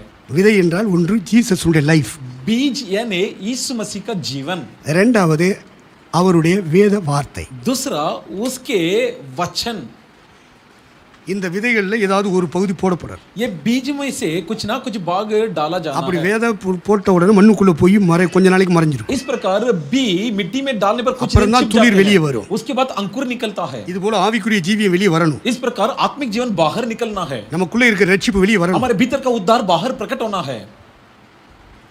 அபிஷேகம் வெளியே வரணும். हमारा अभिषेक बाहर प्रकट होना है. நம்முடைய அழைப்பு வெளியே வரணும். हमारे बुलावा प्रकट होना है. நம்முடைய தரிசனம் வெளியே வரணும். हमारा दर्शन प्रकट होना है. வெளியே வரணுமே. बाहर आना है ना. அது அடுத்தவனுக்குள்ள போய் சேரணுமே. वो दूसरों तक पहुंचना है. அடுத்த நபருக்குள்ள போய் சேர்ந்துடணும். दूसरे व्यक्ति तक पहुंचना है. அப்பதான் உன் ரட்சிப்பு சரியான ரட்சிப்பு. तब तेरा उद्धार सही उद्धार माना जाएगा. நீ இப்ப பெரிய ஆளாகி உனக்கு கல்யாணம் முடிச்சிருக்கு. अब मान लो तू बड़ा हो गया, तेरी शादी हो गई. ஒரு குழந்தை பெத்து கொடுக்குறியா இல்லையா? एक बच्चे को तो जन्म देता है ना. கல்யாணம் முடிச்சதுக்கு ஒரு விளைச்சல் வருதுல. कि शादी हो गया, तेरी विकास हुई. இது கூட உனக்குள்ள ரட்சிப்பு வந்திருக்கும்னா? वैसे तेरे अंदर अगर उद्धार है, அபிஷேகம் வந்திருக்கும்னா? अभिषेक है, கர்த்தருடைய வார்த்தை உள்ள விழுந்திருக்குமா? परमेश्वर का वचन गिरा हो, அதனுடைய விளைவு எங்க? तो उसकी नतीजा कहां? இது மட்டும் இருக்கு, அது மட்டும் இல்ல. यहाँ पर है प्रतिफल, वहां पर क्यों உன்னை नहीं? கேட்க நாதி இல்ல. तुझसे सवाल करने के लिए कोई नहीं. அதனால தான் நான் கேட்டுட்டு இருக்கேன். इसलिए मैं तुमसे सवाल करता हूं. விதை உள்ளே விழுந்து முளைக்க வேண்டும். बी भीतर पड़ना है, उगना है. அந்த வார்த்தைக்கு பேரு அழிவில்லாத வித்து. और ये शब्द का नाम है अविनाश बी. அதான் நித்திய ஜீவனுக்குரிய வித்து. और जिसे अनंत जीवन का बी कहते हैं. ரைட், விதை போடப்பட வேண்டும். ठीक है, बी डाला जाना है. இப்போ நல்லா கவனிச்சீங்கன்னா अब ध्यान दीजिए, வயக்காட்டுல खेत में நல்ல நிலத்தை உழுது சரி பண்ணி வச்சிருப்பான். और जमीन का मरम्मत किया जाता है. அதுல மரம் செடி கொடி ஏதாவது இருந்துச்சா எல்லாம் பிடிங்கிடுவான். और हल चलाते और उसमें पौधे वगैरह होंगे उसे उखाड़ அது இருக்கிற देते हैं. களைகளை எல்லாம் எடுத்துருவான். और उसमें जंगली दाने वगैरह रहेगा तो उसे उखाड़ देते हैं. முள்ளு மரங்கள்லாம் இருக்கும்னா வெட்டி எடுத்துருவான். और कटली झाड़ पौधे होंगे तो उसे भी வேரோட काट के பிடுங்கி निकाल देते हैं. எடுத்துருவான். जड़ के साथ उखाड़ देते हैं. எல்லாத்தையும் பிடுங்கி எடுத்துட்டு सब उखाड़ कर உழுது उस पर हल चलाते हैं அதெல்லாம் சரி பண்ணுவான். और उसे मरम्मत करते हैं. அதுக்கப்புறம் விதை விதைப்பாங்க. उसके बाद जोता बोते हैं. பச்சை பசேர் வயல் முழுதும் அப்படியே வேணும். अब इस प्रकार हरियाली खेत उगने लगता है. அப்புறம் அதை கொஞ்சம் கொஞ்சமா எடுத்து பிடுங்கி கட்டு கட்டா கட்டுவாங்க. और उसके बाद उसे काट काट कर खड्डे में बांधते हैं. அப்படி கட்டி खड्डी खड्डी में बांध कर அடுத்து ஒரு நிலத்துல கொண்டு போய் दूसरे एक जमीन में ले जाकर நடுவாங்க. उसे रोपते हैं. நீர் பச்சுவாங்க. फिर सिंचाई करते हैं. அப்புறம் உரம் போடுவாங்க. फिर उसके बाद खाद डालते हैं. ஆடு மாடு மத்தவன் எவனும் கால் வைக்காத அளவுக்கு வரப்பு கட்டுவான். और ऐसा उसके लिए लगा देते कि कोई भी जानवर इंसान कोई भी वहां पर ना आए. இப்படி ஒரு நல்ல நிலத்துல கொண்டு போய் நடுவாங்க. और बाड़ा लगा देते और एक अच्छी जमीन में இதெல்லாம் जाकर ஆவிக்குரிய रोपते हैं. ஜீவிதத்துல நீங்கள் நானும் வர வேண்டிய ஸ்டெப்ஸ். ये सब आत्मिक जीवन में आप और मैं बढ़ने का एक स्टेप होता है. சங்கீதம் 92 சொல்லப்பட்டிருக்கு. भजन संहिता 92 में लिखा है. என்ன சொல்லப்பட்டிருக்கு தெரியுமா? क्या लिखा है जानते வீட்ல போய் வாசித்துக் கொள்ளுங்க. घर जाकर पढ़ लो. 13 14 15 வாசிக்கும் போது 13 14 15 पढ़ते समय அங்கே சொல்லப்பட்டிருக்கு. वहां पर लिखा है, கர்த்தருடைய ஆலயத்தில் நாட்டப்பட்டவர்கள் जो परमेश्वर के भवन में रोपे गए எங்களுடைய தேவனுடைய ஆலய பிரகாரங்களில் செழித்து வளர்வார்கள். हमारे परमेश्वर के आंगनों में वे हरियाली बढ़ेंगे. அது அவர்கள் முதிர் வயது வந்தாலும் கனிதந்து பசுமையும் புஷ்டியுமாய் இருப்பார்கள். वे अपने बुढ़ापे में भी वे हष्ट पुष्ट रहेंगे और हरियाली रहेंगे. கர்த்தருடைய ஆலயத்தில் நாட்டப்பட்டது. परमेश्वर के भवन में रोपा जाना है. ரட்சிக்கப்பட்ட நீ, ஞானஸ்நானம் எடுத்த நீ, அபிஷேகம் பண்ணப்பட்ட நீ கர்த்தருடைய ஆலயத்தில் நாட்டப்பட்டது. तुम जो उद्धार पाया है, तुम जो बपतिस्मा लिया है, तुम जो पवित्र आत्मा पाया है, परमेश्वर के भवन में रोपा जाना है. கீழே வேர் போடணும்னா नीचे अगर जड़ लगना है तो என்ன செய்யணும்? क्या करना है? கிறிஸ்துக்குள்ள வரணும். मसीह में आना है. கிறிஸ்துக்குள்ள வேர் போடணும். मसीह के भीतर जड़ लगना அப்படி है. வேர் போட்டா ऐसा जड़ लगने से அந்த வேர் கீழே பற்றிக்கொண்டே வருமானால் वो जड़ अगर नीचे मजबूत மேலே கனி கொடுப்பார்கள். மேலே கனி கொடுப்பார்கள். ऊपर से फल देंगे, ऊपर फल உங்களை देंगे. கனி கொடுக்கும்படி ஏற்படுத்தினேன் என்று இயேசு சொல்லுகிறார். यीशु कहता कि मैं तुम्हें इसलिए नियुक्त किया कि तुम फल दे. ஆக எங்கேயோ விதைக்கப்பட்டோம். इसलिए हम और कहीं யாரோ रोपे गए. நமக்கு விதைத்தார்கள். किसी ने हमारे अंदर बोया. எப்படியோ நாம வளர்ச்சி அடைந்தோம். किसी तरह हमारी विकास हो रही है. அங்க இருந்து பிடுங்கி கொண்டு வந்து ஒரு நிலத்திலே நடுகிறார். वहां से निकाल कर हमें ले आकर दूसरे किसी जमीन में रोप दिया. ஆலயத்தில் சபையில் நாட்டப்பட வேண்டும். तो भवन में यानी कलीसिया में रोपे जाना है. சபையிலே நாட்டப்பட்டவர்கள் जो लोग कलीसिया में रोपे गए, எங்கள் ஆலய பிரகாரங்களில் செழித்து வளர்வார்கள். वे भवन के आंगन में हष्ट पुष्ट पलेंगे. இதெல்லாம் கீழே வேர்பட்டுகிற அனுபவம். ये सब नीचे जड़ लगने का अनुभव. நீ அந்த இடத்துல நிக்கணும். तुम इस स्थान पर அந்த होना சபை चाहिए. மக்களோடு நீ ஒரு ஐக்கியம் வச்சுக்கணும். कलीसिया के लोगों के साथ तुम्हारी संगति होना அங்க है. இருக்கிற ஊழியக்காரங்களோட ஒரு ஐக்கியம் வச்சுக்கணும். यहाँ के सेवक के साथ तुम्हारे एक संगति होनी है. அங்க இருக்கிற ஆராதனையில நிலையா நிக்கணும். और जितने भी आराधना हो रहा है उनमें அங்க இருக்கிற செய்தியில நீ ஐக்கியப்பட்டு यहाँ நிக்கணும். जितने भी कार्रवाई होती है उसमें तुम्हारे भाव அங்க வைக்கிற ஜெப கூட்டங்கள் எல்லாம் நீ ஐக்கியப்படணும். यहाँ जितने भी चीजें तय की जाती அவர்கள் है அவர்கள் அப்போஸ்தலருடைய உபதேசத்திலும் प्रेरितों के उपदेश में அந்நியோன்ய ஐக்கியத்திலும் और संगति में அப்பமுக்குதலிலும் रोटी तोड़ने में ஜெப கூட்டங்களிலும் प्रार्थना भवन में உறுதியாய் தரித்திருந்தார்கள். वे दृढ़ बने रहे. ஆலயத்தில் நாட்டப்பட்டவர்கள், और जब भवन में சபையிலே रोपे गए, நாட்டப்பட்டவர்கள், जब कलीसिया में रोपे गए, ஆலய பிரகாரங்களில் செழித்து வளருவார். वे भवन के आंगन में वे विकसित फूलेंगे फलेंगे। கீழே வேர்பட்டுனா தாயா, ये तब होगा जब नीचे जड़ लगेगा। அப்ப உனக்கு எனக்கு வேறு கிறிஸ்துக்குள்ள போடணும்னா तो अगर आप और मैं जड़ मसीह में डालना है மேல கனி போடணும், तो ऊपर फल देना மேல है। கனி வரணும், अगर ऊपर फल देना கீழே है வேறு எங்க போகுதுன்னு பாரு. तो नीचे जांच करो कि உன்னுடைய आपकी விசுவாச जड़ வேறு कहाँ எங்க जा रहा है। போகுது? आपके विश्वास नाम की உன் जड़ कहाँ நம்பிக்கையின் जा रहा வேறு है? எங்க போகுது? आपके भरोसा नाम की जड़ कहाँ உன்னுடைய जा रहा है? அன்பின் வேறு எங்க आपके போகுது? प्रेम नाम की जड़ कहाँ जा எதுல रहा உன் है? அன்பை வச்சிருக்க? और किस पर तुम अपने प्रेम எதுல உன் நம்பிக்கை வச்சிருக்க? तुम किस पर अपने भरोसा करो? எதுல நீ விசுவாசம் किस வச்சிருக்க? पर तुम अपने विश्वास அந்த வேரெல்லாம் புடுங்க, उन जड़ को उखाड़ ஆலயத்துக்குள்ள வா, भवन में आ जाओ, கிறிஸ்துக்குள்ள வா, मसीह में आओ, அங்க வேர் போடு. वहां जड़ लगाओ। அந்த வேர் தானப்பா மேல கனி கொடுக்கும். और यही तो जड़ ऊपर तुम्हें फल சும்மா பேருக்கு கிறிஸ்தவனா வாழ்ந்து என்னடா புண்ணியம்? नामी ईसाई जीवन बिताने से क्या फायदा? அதுல என்ன புண்ணியம்? उसमें क्या காலம் लाभ பூரா है? வீணா போச்சு. सब का समय व्यर्थ हो गया। இந்த வசனத்தை வச்சு நீங்க ஜெபம் பண்ணுங்க. वचन को लेकर आज प्रार्थना கர்த்தர் உங்களுக்கு என்ன சொல்றாருன்னு பாருங்க. सोचो कि परमेश्वर आपको क्या बता रहा है। கர்த்தர் நடத்துனா நடங்க. अगर परमेश्वर आपको चलाए तो இல்ல चलिए। உங்களை இதுவரைக்கும் போன பாதையில விட்டுட்டாருன்னா போயிட்டே இருங்க. अगर अभी तक के राह में आपको छोड़ दिया तो वैसे चलते நோ रहो, அப்ஜெக்ஷன். कोई रुकाव नहीं। அடுத்து சூரியனை நோக்கி வளரணும். अगला सूरज की ओर बढ़ना है। சபையில இருக்கணும். कलीसिया में होना है। சபையில உண்டான அத்தனை நிகழ்வுகளிலும் பங்கெடுக்கணும். कलीसिया के हर एक कार्यक्रम में सहभागित होना है। அதான் அப்போஸ்தலருடைய 2:42 சொன்னேன். और यही मैंने प्रेरितों के काम 2 का 42 அடுத்து में சங்கீத कहा। 92:12 சொல்லுது, और इसलिए भजन संहिता 92 का 12 में लिखा है, நீதிமான் பனை போல் செழித்து धर्मी खजूर के नाई बढ़ेगा லிபனோனில் உள்ள கேதுருவை போல் வளருவான். और लेबनान के देवदार के नाई बढ़ेगा। வளர்ச்சியை வெளிப்படுத்தணும்ல. हम हमारे विकास को प्रकट करना है ना। பனையை போல லிபனோல போல हम उस கேதுருவை போல வளரணும்ல. खजूर के नाई देवदार के नाई बढ़ना है ना। வளர்ச்சி எங்க? लेकिन कहां पर எங்க அந்த வளர்ச்சி? आपके विकास कहां? அப்ப பனை அப்படி நேரா வளரும். तो ताड़ वृक्ष सीधा ऊपर சூரியனை उठता है। நோக்கி வளரும், सूरज के ओर बढ़ता है நேரா வளரும். और सीधा बढ़ता है। அப்ப சூரியனை லெக்காக்கி வளருகிற பனையை போல तो जो खजूर पेड़ सूरज को अपने लक्ष्य माना है, இந்த கிருபாசன கிறிஸ்து சபைக்குள்ள வந்திருக்க ஒவ்வொரு விசுவாசியும் வளர வேண்டும். कृपासनम मसीह की कलीसिया में आए हुए प्रत्येक विश्वासियों की विकास அப்ப होना நமக்கு है। சூரியன் எது? तो हमारे लिए सूरज कौन है? நமக்கு சூரியன் நம்முடைய கர்த்தராகிய இயேசு கிறிஸ்து. हमारे लिए सूरज हमारा प्रभु यीशु அவரை मसीह। நீதியின் சூரியன் என்று மல்கியா 4:2 சொல்லப்பட்டிருக்கு. मलाकी 4:2 में उसके बारे में लिखा है कि वो धर्म का நீதியின் सूरज- சூரியன் वो धर्म का सूरज है। அந்த சூரியனை நோக்கி வளரணும். उस सूरज की ओर बढ़ना है வலதுபுறம் இடதுபுறம் சாயாமல் और ना दाएं ना बाएं झुकते நமக்கு हुए நிமித்திருக்கிற ஓட்டத்தில் और हमारे नियुक्त दौड़ में உறுதியோடு ஓடணும். धीरज के साथ दौड़ना है। எதை நோக்கி ஓடணும்? किसके ओर दौड़ना है? நாம் அறிக்கை பண்ணுகிற பிரதான அப்போஸ்தலர், हम जिस महायाजक की कबूलनामा நாம் करते அறிக்கை हैं, பண்ணுகிற பிரதான ஆசாரியர், हम उस महायाजक जिसके அது हम யார் என்று கேட்டால் கர்த்தராகிய இயேசு वो கிறிஸ்து. कौन है? प्रभु यीशु मसीह है। இந்த இயேசுவை நோக்கி ஓடணும். उस यीशु के ओर दौड़ना है। நமக்கு இலக்கு எது? हमारे लक्ष्य क्या है? உலகத்தில் வளருகிற பனைக்கு சூரியன் இலக்கு. और संसार में बढ़ने वाले वृक्ष ஆனா உங்களுக்கு का எனக்கு எது लक्ष्य है। लक्ष्य? परंतु आप और मुझे कौन है लक्ष्य? எது இலக்கு தெரியுமா? हमारे लक्ष्य कौन है? यीशु जानते தான் हो? लक्ष्य। यीशु ही हमारा लक्ष्य அவருடைய है। வருகைதான் இலக்கு. उसके आगमन ही हमारा लक्ष्य है। நாம் மரித்தோரிலிருந்து முதலாவது உயிரோடு எழுந்திருக்கணும். मरे हुए में से हम सबसे पहले முதலாவது உயிர் தெழுதல் தான் நமக்கு இலக்கு. प्रथम पुनरुत्थान हमारा लक्ष्य है। இயேசு வருவாரானால் यदि यीशु आए, இந்த அற்பமான சரீரம் பலவீனமான சரீரம், ये तुच्छ शरीर कमजोर அடிக்கடி शरीर, வியாதி நோயை சந்திக்கிற சரீரம், बारंबार रोग बीमारी की सामना करने वाले शरीर வேலைகள் செய்ய முடியாத அளவுக்கு அடிக்கடி பலவீனங்கள் தாக்குகிற சரீரம், और बारंबार दुर्बल पड़ने वाले हमारा ये शरीर, இந்த அற்பமான சரீரம் ये तुच्छ शरीर வரப்போகிற இயேசுனுடைய மகிமையான சரீரத்துக்கு ஒப்பாக आने वाले यीशु मसीह के तेजस्वी शरीर के तुलना में மறுரூபப்படுத்துவாரே, रूपांतर कराएगा। அதை நோக்கி அதுதான் இலக்கு. उसकी ओर वही हमारा लक्ष्य है। பணமும் வருமானமும் வேலையும் உலகமும் இல்லை நமக்கு இலக்கு. धन पैसे आमदनी दुनिया हमारे लक्ष्य नहीं, எதை இலக்காக்கி ஓடுற? परंतु किसके लक्ष्य? किस இத்தனை लक्ष्य வருஷமா ஓடிக்கிட்டு இருக்கே, எதை இலக்கு உனக்கு? इतने सालों से दौड़ रहे हैं, तुम्हारा लक्ष्य क्या है? சொல்லு, அத வாழ்க்கையில காட்ட வேண்டாமா? बताओ, क्या जीवन में नहीं प्रकट करना है? உன்னை சுத்தி வாழ்றவன் சொல்ல வேண்டாமா சாட்சி? तुम्हारे पड़ोसी तुम्हारे बारे में गवाही ना दे? உன் சபை சொல்லணும், உன் ஊழியக்காரன் சொல்லணும். आपके कलीसिया देना है। आपके உனக்கு யார் சாட்சி கொடுப்பா? तुम्हारे लिए कौन गवाही देगा? நீனே சாட்சி கொடுத்துக்கிறதா? क्या तुम अपने आप के लिए गवाही दोगे? உன் சபை சாட்சி கொடுக்கணும், तुम्हारे कलीसिया गवाही देना है, உன் ஊழியக்காரன் சாட்சி கொடுக்கணும். तुम्हारे सेवक गवाही இப்ப देना है। கீழே வேர் பற்ற வேண்டுமானால் अगर नीचे जड़ लगना है நீ சபையில நட்டப்பட வேண்டும். तो कलीसिया में रोपा जाना है। கீழே வேர் பற்ற வேண்டுமானால் अगर नीचे जड़ लगना है, இயேசுவின் வருகையை இலக்காக்க வேண்டும். यीशु का आगमन को हमारा लक्ष्य ठहराना है। ஒன்று செய்கிறேன், मैं एक करता हूँ, பின்னானவைகளை மறந்து पिछली बातों को முன்னானவைகளை நோக்கி आगे की बात தேவன் அழைத்த பரம அழைப்பின் பந்தய பொருளுக்காக லக்கை நோக்கி தொடருகிறேன். परमेश्वर के बुलाए हुए उस दौड़ की इनाम को प्राप्त करने के लिए लक्ष्य की ओर दौड़ता हूँ। உனக்கு லக்கு எது? तुम्हारा लक्ष्य कौन सी है? உனக்கு எது லக்கு? तुम्हारा लक्ष्य क्या है? உன் பிள்ளைகளுடைய ஃபியூச்சர், तुम्हारे बच्चों की भविष्य, வீடு, घर, வருமானம், आमदनी, உன் ஜாதி, तुम्हारे जाति, உன் சமுதாயம், तुम्हारे समाज, இதான்ல உனக்கு லக்கு. यही तो तुम्हारे लिए இல்லைன்னு लक्ष्य சொல்லுவாரா? है। பரிசுத்தாவியானவர் சொல்லிடுவாரா? क्या पवित्र आत्मा कह देगा? சொல்லக்கூடிய அளவுக்கு உன் மனசு இருதயம் சுத்தமா இருக்கா? क्या ऐसा कहने तक तुम्हारे मन हृदय स्वच्छ है?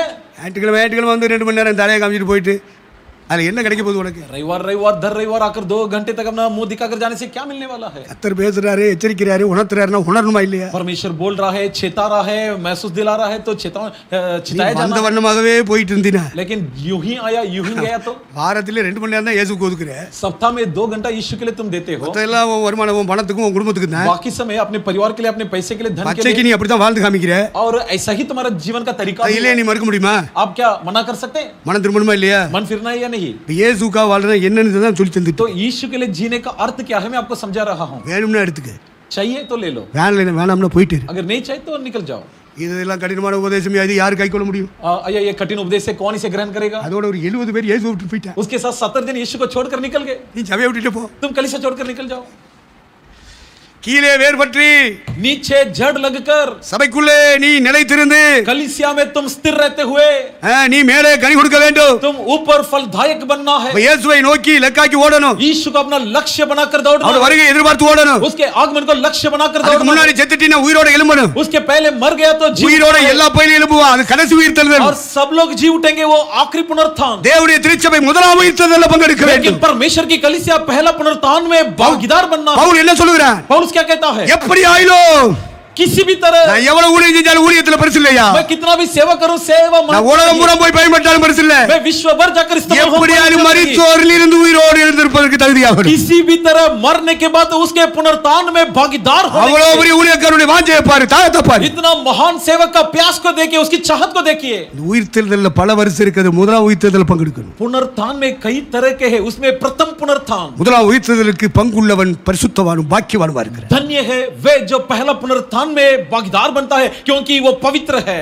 இதை நோக்கி தாயே நீ வளரணும். इसके और तुम बढ़ना है। நீ எதை நோக்கி எதை லெக்கா வச்சிட்டு ஓடிக்கிட்டு இருக்க? आप किसे लक्ष्य बनाकर दौड़ கொஞ்சம் रहे தனியா हैं? உட்கார்ந்து சிந்திச்சு பாரு. जरा सा अकेला बैठकर सोचो।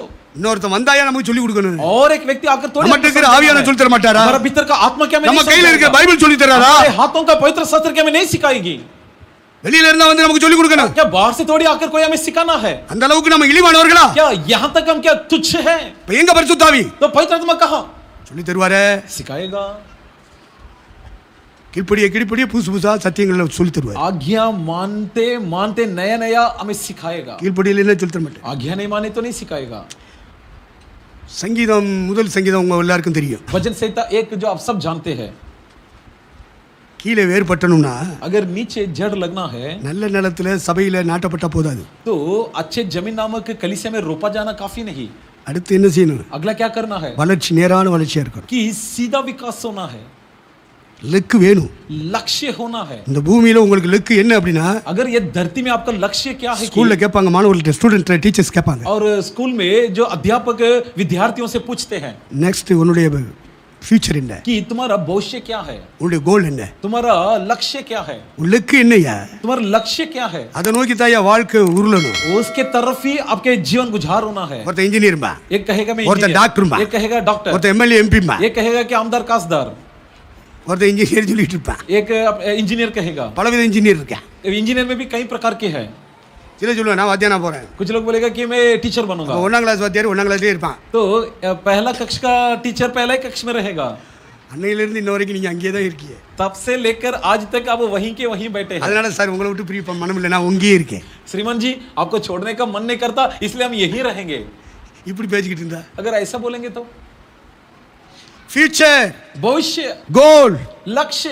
நான் மரித்தால் முதலாம் உயிர்த்தெழுதலில் பங்கெடுக்க வேண்டும். मर जाऊं तो प्रथम पुनरुत्थान में भाग लूंगा। மரணத்துக்கு முன்பு இயேசு வந்து விட்டால் और उसके पहले अगर यीशु आ இந்த गया அற்பமான வியாதி பிடிச்ச சரீரம் மறுரூபமாய் பறக்கணும். तो ये तुच्छ बीमार ग्रस्त शरीर रूपांतर होना है। இதான் சபையினுடைய லெக்கு. ये है कलीसिया का लक्ष्य। அப்போ அந்த லெக்க அடையணும். तो अगर इस लक्ष्य को प्राप्त கீழே करना வேர்பட்டணும். है तो नीचे जड़ लगना है।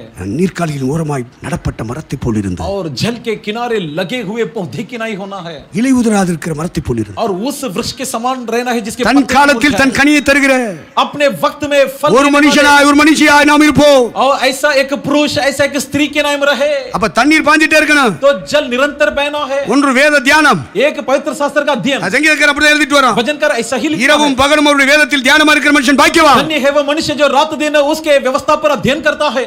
அப்ப இரவும் பகலும் நேரம் கிடைக்கும் போதெல்லாம் பைபிளை தூக்கிட்டு तो உட்காருங்க. रात दिन जब जब समय मिले बाइबल लेकर बैठ जाना है। நீ பணம் தானே தெரியற. लेकिन तू तो पैसे के पीछे दौड़ रहा है। வருமானம் தானே தெரியற. तू तो आमदनी के पीछे दौड़ रहा है। குடும்பம் தானே தெரியற. तू तो परिवार के पीछे दौड़ रहा है। உட்கார்ந்து வேதத்தை படிக்க வேண்டாமா? व्यवस्था को क्यों ना पढ़े?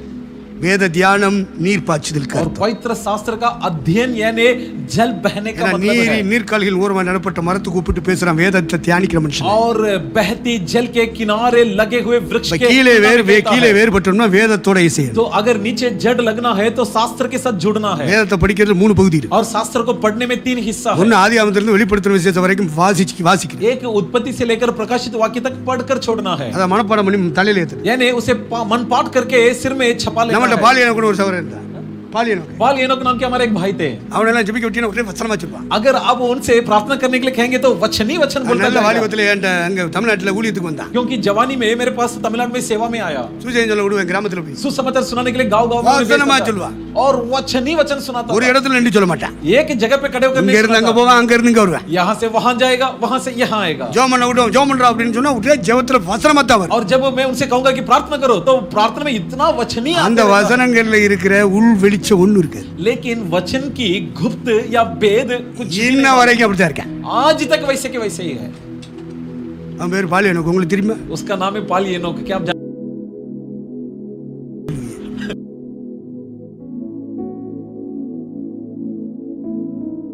வைக்க முடியல என்னால. जो जवानी में मेरे पास आया था मैंने उसकी शादी नहीं करा पाया. எங்க பாஸ்டர் போய் ரெக்கமெண்டேஷன் பண்ணேன். और मैंने अपने पास्टर के पास जाकर रेकमेंड किया. அவர் ஊழியர் மீட்டிங்ல வச்சு தாக்கு उसने सेवकों की मंडली में बिठाकर उस पर हमला कर நான் दिया. ஊழியத்துக்கு வரவன் கல்யாணம் முடிக்கணும், கல்யாணம் முடிச்சிட்டு வாடா ஊழியத்துக்கு. हाँ, सेवक जो बनना चाहते तो शादी करके फिर आ जाना. நாங்க பொண்ணு பாக்குறது, हाँ, लड़की ढूंढना, நாங்க பத்திரிக்கை அடிக்கிறது, पत्रिका छापना, நாங்க மகால் பிடிக்கிறது. மகால் महल यानी महल पकड़ना, இதா எங்களுக்கு வேலை. मंडप पकड़ना, ये थोड़ी हमारा काम எங்களுக்கு है. சூசே சொல்ல முடியாது. हमारा काम तो सुसमाचार सुनाना है. போங்கடா வெளியே. चले जाओ बाहर. அதோட வரப்படி இங்க வந்தேன். उसी ஆனா வசனத்தை அவன்கிட்ட கேப்பீன்னா लेकिन अगर आप उनसे தலையில वचन அப்படி இருக்கும் அவனுக்கு மத்தலையில. उसके बेजा ஆகவே में इतना वचन வேதத்தை வாசிப்பது என்று சொல்லும் பொழுது வெறும் வாசிப்போடு நிறுத்தக்கூடாது. है. इसलिए पवित्र शास्त्र को पढ़ना यानी सिर्फ ஆதியாகமம் வெளிப்படுத்தின விசேஷம் வரைக்கும் வாசித்தால் போதாது. सिर्फ उत्पत्ति से प्रकाशित वाक्य तक அத पढ़ना மனப்பாடம் काफी பண்ணி नहीं है. தலையில ஏத்தினா போதாது. परंतु उसे मन पाठ कर सिर அப்ப என்ன बेजा செய்ய में வேண்டும்? पढ़ना है. परंतु क्या करना है? அப்ப என்ன சொல்றான் சங்கீதக்காரன்? तो भजनकार क्या कहता है? கர்த்தருடைய வேதத்தில் परमेश्वर की व्यवस्था में பிரியமாயிருந்து प्रीति रहते हुए இரவும் பகலும் தியானிக்கிற மனுஷன் பாக்கியவான். धन्य है वह मनुष्य जो रात दिन उसके अध्ययन करता है. அப்படி தியானிச்சிருக்கீல? क्या ऐसा आपने कभी अध्ययन किया है? உங்களுக்கு பிசி आप तो व्यस्त உங்களுக்கு நேரம் கிடையாது. आपके लिए समय नहीं. பணம் சம்பாதிக்கிறதுக்காக அலைஞ்சு டயர்டு. पैसा कमाने के लिए यहाँ वहाँ दौड़ कर थक गए வீட்டுக்கு வந்த உடனே டயர்டு. और घर पे आ गया तो थक गए. அப்புறம் அடுத்து எந்திரிச்சோம் அடுத்த வேலை. फिर अगला उठते ही दूसरा काम. பைபிள் படிக்க நேரம் இல்லையே. बाइबल पढ़ने के लिए நீ समय எப்படி नहीं. பரவ வருவ? फिर तू कहां से स्वर्ग जाएगा? இங்க வெள்ளச்சல உடுத்தி நீங்க வந்து உட்கார்ந்த உடனே பரவ போயிருவியா? सफेद साड़ी पहनकर यहाँ அப்படியே நூத்து கணக்க வெள்ளச்சல எடுத்து நான் உடுத்திட்டு உட்கார்ந்திருப்பேன். ऐसा तो हम भी पहनकर बैठ जाते. ஒயிட் ன்னு ஒருத்தர் பரலத்து போவாது. सफेद पहनने से स्वर्ग नहीं जा सकते. ஜுவல்ஸ் ரிமூவ் அதனால பரலத்து போக முடியாது. गहना उतार दिया थोड़ी स्वर्ग में जा सकते. அப்படினா கேத்தலிக்ல எத்தனை ஆயிரக்கணக்கான சகோதரிகள் கன்னியாஸ்திரிகள் இருக்காங்க. ऐसा तो कैथोलिक में कितने हजारों संख्या में எத்தனை ஃபாதர்ஸ் மார் இருக்காங்க. कितने सारे फादर्स हैं. எல்லாருக்கும் பரலத்தை திறந்து வச்சிருக்காரு. सबके लिए थोड़ी परमेश्वर ने स्वर्ग खोल के रखा. நான் சிந்திக்கணும் நீங்க. ये सब अध्ययन करना है. அதுதான் உங்களை அடிக்கடி நினைப்பூட்றேன். इसलिए बारंबार मैं तुम्हें याद दिलाता हूं. பரலோகம் போக முடியாது. அவங்கள தியாகிகள். स्वर्ग जा नहीं सकते. वे सब त्यागी திருமணம் ஆகாதவங்க. शादी नहीं हुए. கலர் ட்ரெஸ் உடுத்தாம ஒயிட் ன்னு உடுத்துறவங்க. जो रंगी बिरंगे वस्त्र नहीं पहनते बल्कि सफेद पहनते. இயேசுவுக்காக வாழ்க்கை அர்ப்பணிச்சவங்க. वे वो लोग हैं जो यीशु के लिए अपने जीवन समर्पित ஒரு किए. பய போக மாட்டான். लेकिन उनमें से एक भी नहीं जाएगा. தைரியமா நாங்க சொல்றோம். बड़ी हिम्मत के साथ हम कहते என்னுடைய हैं. ஆரம்ப ஊழியமே கத்தோலிக்க கிராமங்கள். हमारे शुरुआती सेवकाई कैथोलिक நூற்றுக்கணக்கான கிராமங்கள். सैकड़ों गांव. தனி ஒரு மனுஷன் அலைஞ்சு சுசை சொல்லி. ये खानदा अकेला व्यक्ति जा जाकर सुसमाचार அத सुनाया. பார்த்த ஒரு ஸ்தாபனம் ஓடி வந்து और ये देखते हुए एक ஐயா संस्था நாங்க आकर, உங்களுக்கு பட்டம் தர விரும்புறோம். என்ன பட்டம்? भैया हम आपको एक पद देना ரெவரண்ட் चाहते हैं. பட்டம் தர போறோம். कौन सा नाम? रेवरेंड पद देना चाहते हैं. उन्हें दे दो. எனக்கு என்னது? लेकिन मुझे क्यों? இல்ல தனி ஒரு மனிதனாய் नहीं, तुम अकेला इंसान होकर சுற்றி இருக்கிற நூற்றுக்கணக்கான கத்தோலிக்க கிராமங்கள் अगल बगल के सैकड़ों कैथोलिक गांवों में இந்த வாலிபத்தை தியாகம் பண்ணி आपने जवानी की कुर्बान करते அந்த हुए மக்கள் மத்தியில நற்செய்தி பரப்புறீங்க. इन लोगों के बीच में आपने सुसमाचार அந்த सुनाया. மக்களுக்காக இரவும் பகலும் ஜெபம் பண்றீங்க. इन लोगों के लिए रात दिन आप प्रार्थना करते हैं. இந்த கிராம மக்களுக்கு அத்தனை பேருக்கு நீங்க உத்தரவாதம் பண்ணிட்டு இருக்கீங்க. इस गांव के सभी लोगों के लिए आपने जिम्मेदारी ली है. இதை நாங்க இன்னைக்கு நேத்தல்ல பார்த்தது. हमने सिर्फ आज कल பல नहीं देखा, ஆண்டுகளாக நாங்கள் பார்த்தோம். बल्कि कई वर्षों से हमने देखा. அதனால அவங்களுக்கு கொடுக்கிறது போல உங்களுக்கு நாங்கள் பட்டம் கொடுக்க விரும்புவோம். इसलिए जैसे हमने उन्हें पद दिया वैसे आपको भी हम देना चाहते हैं. ரெண்டு பேர் வந்து கட்டாயப்படுத்தினாங்க. दो जन आकर मुझे जबरन किया. நான் சொன்னேன் அந்த நேரம் பணம் கொடுத்தெல்லாம் வாங்கிட்டு இருக்காங்க. और उस वक्त दरमियान पैसे देकर पद प्राप्त कर रहे அந்த थे லிஸ்ட்ல என்னையும் சேர்த்துவேன். कि उस सूची में मुझे भी शामिल कर देंगे. வேண்டாம். इसलिए ना. ஏதாவது பைபிள் கிளாஸ் நடத்துறீங்களா? क्या कुछ बाइबल क्लास आप चलाते हो? கரஸ்பாண்ட் நடத்துறீங்களா? क्या करस्पॉन्डेंस में चलाते हो? அப்படி இருந்தா எனக்கு பாடங்கள் அனுப்புங்க. ऐसा कुछ हो तो मुझे आप भेजिए किताबें நான் சமர்ப்பிக்கிறேன். और मैं समर्पित करता हूँ. அதுக்கு பிறகு நீங்க எனக்கு தாங்க. उसके बाद जो देना है दीजिए. அப்ப உங்களை மாதிரி ஆளுகிட்ட சொல்லும்போது தைரியமா சொல்லுவேன்ல. तो आपके जैसे लोगों के साथ सामने में हिम्मत के साथ कह सकता हूँ. ஒருவேளை நோட்டீஸ்ல வால் போஸ்டர் போட்டாங்கன்னா அதுக்கு சர்டிபிகேட் இருக்கும்ல கையில. अगर नोटिस में वाल पोस्टर में अगर ऐसा पद डाल दिया तो उसके लिए प्रमाण पत्र होगा ना. அப்படி கொடுத்த பிறகு எனக்கு ரெவரண்ட் பட்டத்தோட டாக்டர் பட்டம் கொடுத்தாங்க. और जब मुझे रेवरेंट का पद दिया उसके साथ साथ डॉक्टर पद भी दिया गया. 2 சர்டிபிகேட் கொடுத்தாங்க. 2 प्रमाण पत्र दिए. பெட்டிக்கு அடியில துணி பெட்டிக்கு அடியில போட்டு வச்சிட்டேன். और पेटी में जो नीचे डाल दिया. பல ஆண்டுகள் कई साल வெளியில என்னுடைய திருச்சபை மக்களுக்கு தெரியாது. हमारे बाहर हमारे कलीसिया के लोग சுத்தி இருக்கிற பெந்தகோஸ்து ஊழியர்களுக்கு தெரியாது. हमारे अड़ोस पड़ोस के पेंतेकोस्ते सेवक लोग भी नहीं जानते थे. நான் அதுக்கு ஒரு ரெஸ்பெக்ட் கொடுக்கல. क्योंकि मैंने उसे आदर नहीं दिया. இப்படிலாம் பட்டங்கள்லாம் தந்தாங்க. ऐसा सब पद दिए. இப்ப கத்தோலிக்க கிராமங்கள் மத்தியிலே போய் ஊழியம் செய்யும் பொழுது तो जब कैथोलिक गांवों में जाकर सेवा किया பல நூற்றுக்கணக்கான ஜனங்களை கத்தருக்குள்ளே கொண்டு வந்து कई सैकड़ों लोगों को परमेश्वर में लाया. பல நூற்றுக்கணக்கான ஜனங்களுக்குள்ளே ஞானஸ்நானம் கொடுத்து कई सैकड़ों लोगों को बपतिस्मा दिया. பல நூற்றுக்கணக்கான ஜனங்களை அபிஷேகத்துக்குள்ள நடத்தினார். कई सैकड़ों लोगों को अभिषेक में अगुवाई किया. புதிய பாடல்களை கற்றுக் கொடுத்து ஆராதனைக்குள்ளே நடத்தினார். और नई गीतें उन्हें सिखाकर आराधना में अगुवाई किया. டாக்டரால் கைவிடப்பட்ட வியாதியஸ்தர்கள் எல்லாம் சோமாக்கி எழுப்பி நிறுத்தினார். और डॉक्टर से त्यागे हुए रोगियों को यीशु के द्वारा चंगाई दिया. பல இடங்களில் இந்து பூஜாரிகள் மனம் திரும்பி குடும்பத்தோட சபைக்கு और வந்தார். विभिन्न क्षेत्रों में हिंदू पुजारी लोग भी परिवार से वो घाव तर थर गया. முஸ்லிம் மக்கள் மத்தியில் போய் ஊழியம் செஞ்சு मुसलमानों के बीच में सेवा किया हूं. கிறிஸ்தவ மக்கள் மத்தியில் மட்டும் இல்ல, ना सिर्फ ईसाइयों के बीच में, இந்து மக்கள் மத்தியில் ஊழியம் செஞ்சு हिंदू लोगों के बीच में सेवा சகல किया. ஜாதிகளும் சீர்திருத்தப்பட வேண்டும். और सारे जाति छह ஒரு ஜாதிக்காரன் மட்டும் இங்க வரக்கூடாது. सिर्फ एक जाति के लोग எல்லா ஜாதிக்காரனும் சேர்றதான் கர்த்தருடைய உடல். परंतु हर जाति के लोग मिलकर परमेश्वर அப்படிப்பட்ட சபையை கட்டுகிற அபிஷேகம் வேணும். ऐसी कलीसिया का निर्माण करने का अभिषेक चाहिए. இந்த மாதிரி ஆண்டவர்ட்ட முழங்கால் இல்லை. और इस प्रकार प्रभु के सामने घुटना टेका எடுத்து சபையை கட்டணும். और इस प्रकार कलीसिया का निर्माण किया. அப்போ நீர்க்கால்களின் ஓரமாய் तो जल के किनारे நடப்பட்ட மரம் எது? लगाई हुई वृक्ष कौन सी है? சபைக்குள்ளே ஆலயத்திலே நாட்டப்பட்டா போதாது. कलीसिया के भीतर भवन के भीतर रोपा जाना கீழே पर्याप्त வேர் नहीं. பிடிக்கணும்னா சபைக்குள்ளே நிக்கணும். अगर नीचे जड़ मजबूत बनना है तो அடுத்து कलीसिया நீர் में பாயணும், बनना நீர் है. பாயணும். अगला जल बहना है நீர்ல ஒண்ணு தேவனுடைய வார்த்தை. और जल में से एक परमेश्वर का वचन.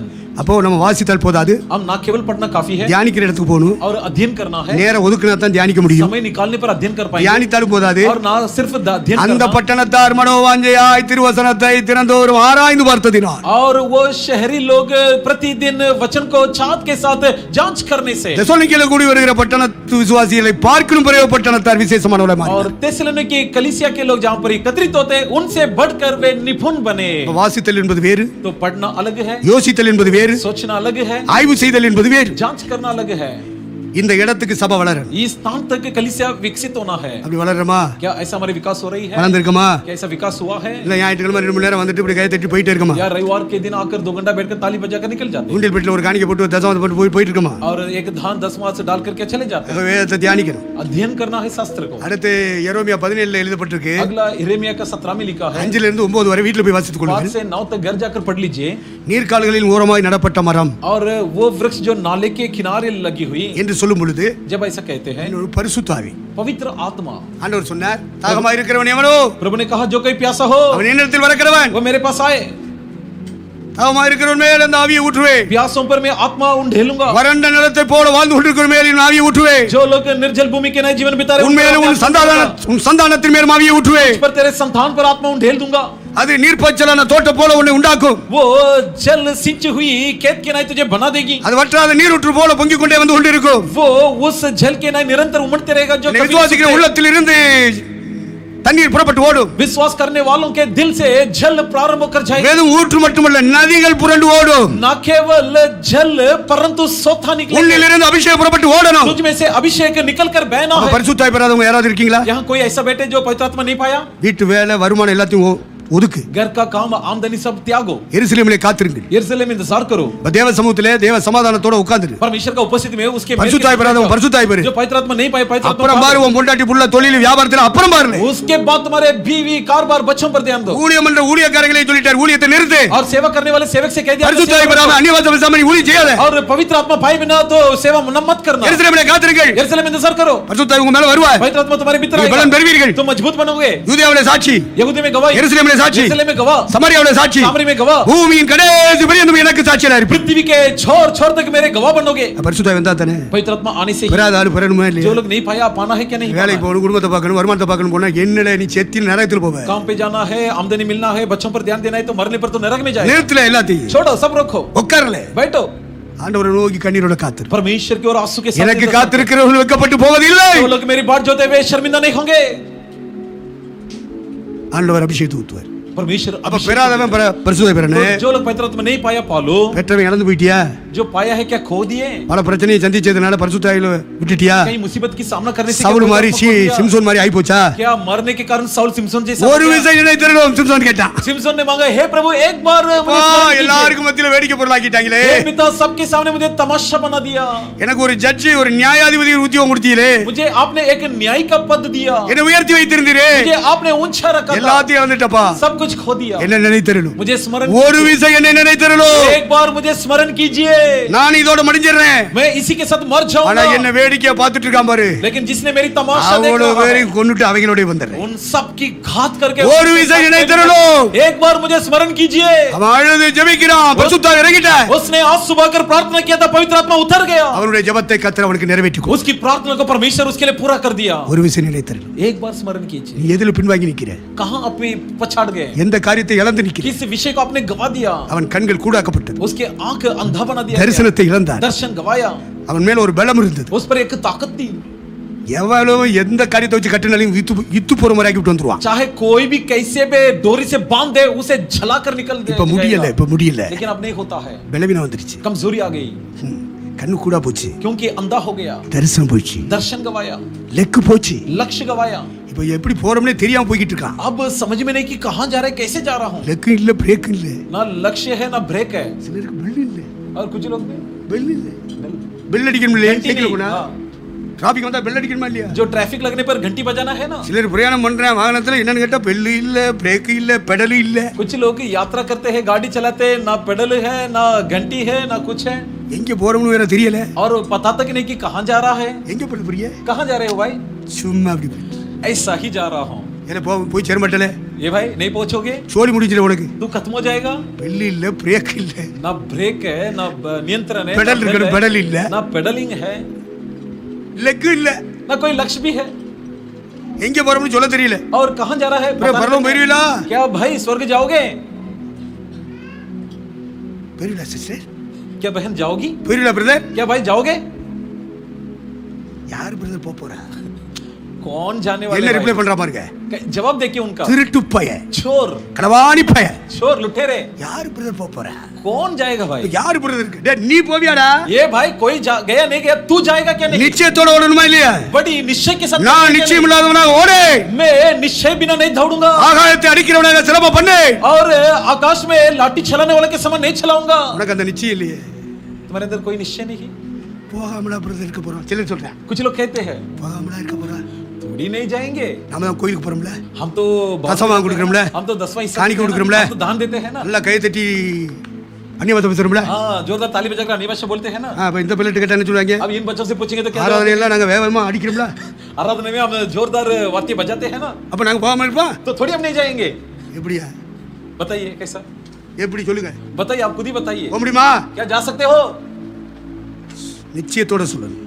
बड़ी पुष्टि के साथ कहना है, நான் நிச்சயம் இல்லாதவனா ஓடி. मैं पुष्टि बिगर नहीं चलूंगा। நல்ல நிச்சயம் இருக்கணும். एक बेहतरीन एवं निश्चय போறானோ है। போகலையோ, चाहे कोई जाए या ना जाए, இந்த வசனத்தின்படி நான் போவேன். लेकिन इस वचन के मुताबिक मैं உன் கையில இருக்கிற जाऊंगा। பைபிளை திறந்து காமி. तुम्हारे हाथों के वचन खोलकर दिखाओ, எவிடன்ஸ் இந்த வேர்ட்.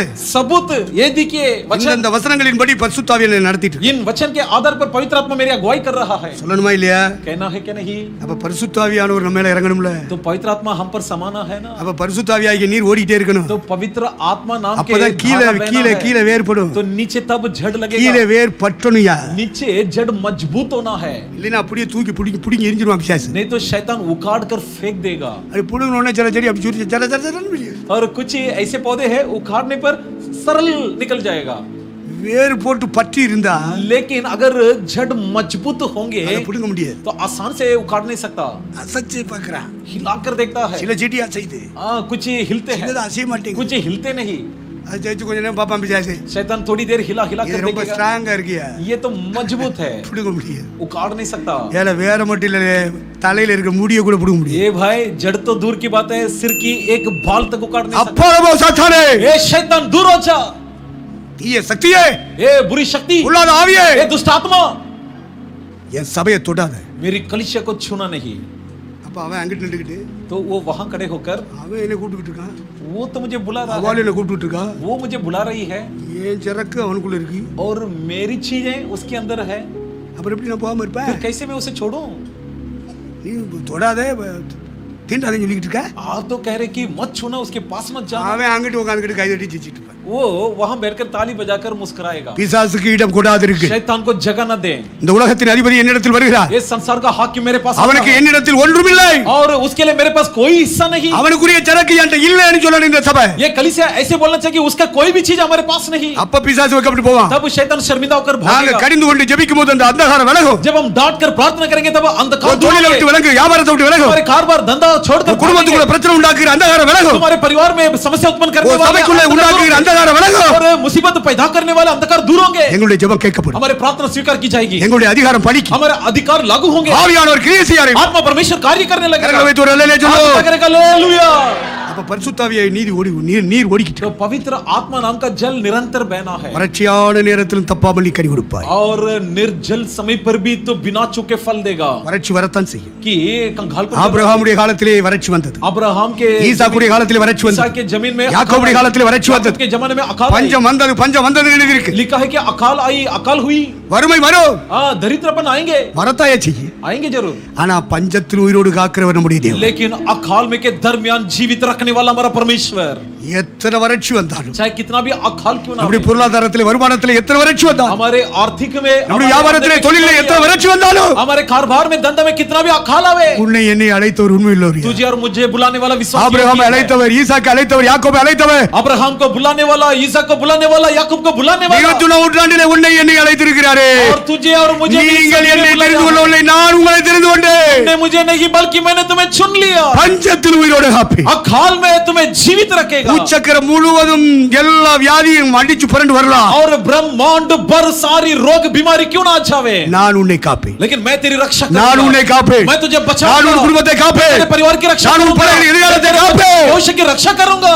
கர்த்தருடைய வாக்குத்தத்தங்கள் ये वाक्य की प्रतिज्ञाएं, பரிசுத்தாவியில் வந்துட்டே இருக்கு. पवित्र आत्मा निरंतर बहना है, அவருடைய சத்தம் நமக்கு கேட்டுட்டே இருக்கு. उसकी वाणी निरंतर हम सुनना है। ஆகவே பெறாதவன் பெறணும், इसलिए जो नहीं पाना है पा लीजिए, பெற்றவங்க जो पाए हैं இழந்து போயிருந்தா திரும்ப பெறணும், यदि गवाए हो तो दोबारा प्राप्त कीजिए, பரிசுத்தாவி பெற்றவங்க जो पवित्र आत्मा पाया है பரிசுத்தாவிலே தினமும் நிரம்பணும். हर दिन पवित्र ஏதோ आत्मा को भरना। ஞாயிற்றுக்கிழமை 2 மணி நேரத்துல ஒரு நிமிஷம் நிரம்பினா போதா, सिर्फ रविवार की 2 घंटे में कुछ मिनट நீ नहीं भरना है, நைட் ஜெபத்துல நிரம்பணும். परंतु रात की प्रार्थना में மத்தியான भरना ஜெப நேரம் ஒதுக்கினா ஜெபத்துல है, நிரம்பணும். दोपहर की प्रार्थना के समय में அதிகாலையில भरना है, ஜெபம் பண்ண தொடங்கினா உன் மேல பரிசுத்தாவி இறங்கணும். बड़ी भोर की प्रार्थना शुरू करने पर पवित्र आत्मा उतरना தினமும் है। நீர் பாய்ச்சலுமியா மரத்துக்கு, हर दिन से पानी देना है, வாரத்துக்கு ஒரு தடவை இல்லையா, सप्ताह में एक दिन नहीं, நீர் பாய்ச்சிட்டே இரு. हर दिन पानी देते रहो, பரிசுத்தாவி பாய்ந்து கொண்டே இருக்கட்டும். पवित्र आत्मा निरंतर बहना அந்த है, நதி பாய பாய और नदी बहते बहते நீ பலப்பட்டு வருவாய். तुम मजबूत मजबूत होते जाएगा, உனக்குள்ள பலத்தின் மேல் பலன் உண்டா. तेरे अंदर बल पर बल हासिल ஆண்டவர் करोगे, உன்னை சிறப்படுத்துவார். परमेश्वर तुझे मजबूत करेगा, வடிவு போகிற வாழ்க்கையெல்லாம் சிறப்படுத்தப்படும். फिसलने का अनुभव से तुझे பலவீனமான வாழ்க்கையெல்லாம் மாறி பலப்படுத்தப்படும். और निर्बल अनुभव हटाए जाएंगे, बल्कि स्थिर किए जाओगे, நிலைநிறுத்தப்படுவாய், स्थिर किए जाओगे, நிலைநிறுத்தப்படுவாய். मजबूत किए जाओगे, குடும்பத்திலே நிலைநிறுத்தப்படுவாய், परिवार में स्थिर किए जाओगे, சபையிலே நிலைநிறுத்தப்படுவாய், कलीसिया में स्थिर किए உன் जाओगे, தொழில் வியாபாரத்திலே நிலைநிறுத்தப்படுவாய், आपके कारोबार में உன் दृढ़ किए ஊழியத்திலே जाओगे, நிலைநிறுத்தப்படுவாய்.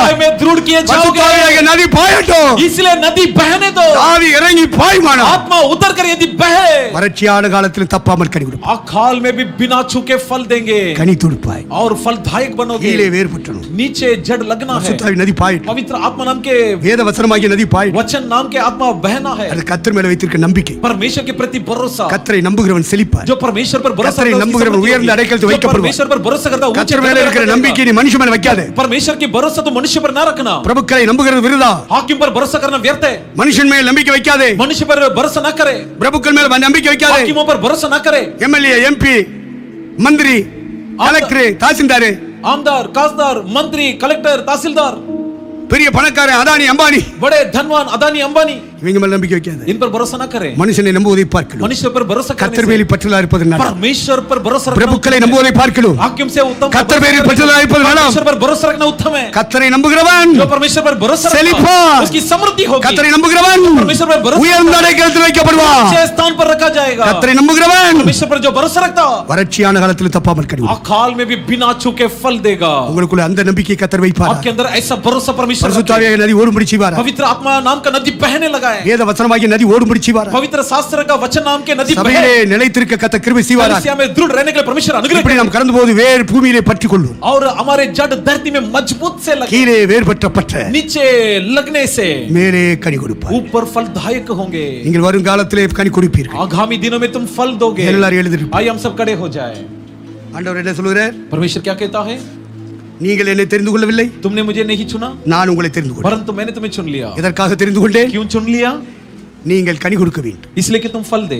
நீங்கள் போற இடங்களில் கனி கொடுக்க வேண்டும். तुम जहां जहां जाए फल दे. வேலை செய்கிற இடங்களில் கனி கொடுக்க வேண்டும். नौकरी स्थलों में फल दे. உங்கள் குடும்பத்திலே கனி கொடுக்க अपने வேண்டும். परिवार में फल दे. உங்கள் சபையிலே கனி கொடுக்க வேண்டும். अपने कलीसिया में फल दे. நீங்க போகிற வருகிற எல்லா இடங்களிலும் கனி தர வேண்டும். अब जहां जाए आए वहां सभी फल கனி दे. கொடுக்கும்படி ஏற்படுத்தினீர். फल देने के लिए नियुक्त இந்த किया. பூமியிலே இந்த சபைக்குள்ளே கர்த்தர் ஏன் கொண்டு வந்தார்? इस धरती में इस कलीसिया में परमेश्वर क्यों लाया? நாமாக வரவில்லையே, हम स्वयं नहीं आए. கர்த்தர் தானே கொண்டு வந்தார். परमेश्वर ने ही हमें लाया. கர்த்தர் தானே ரட்சித்தார். परमेश्वर ही उद्धार किया. கர்த்தர் தானே ஸ்நானப்படுத்தினார். परमेश्वर ही बपतिस्मा दिया. கர்த்தர் தானே அபிஷேகம் பண்ணினார். परमेश्वर ही अभिषेक दिया.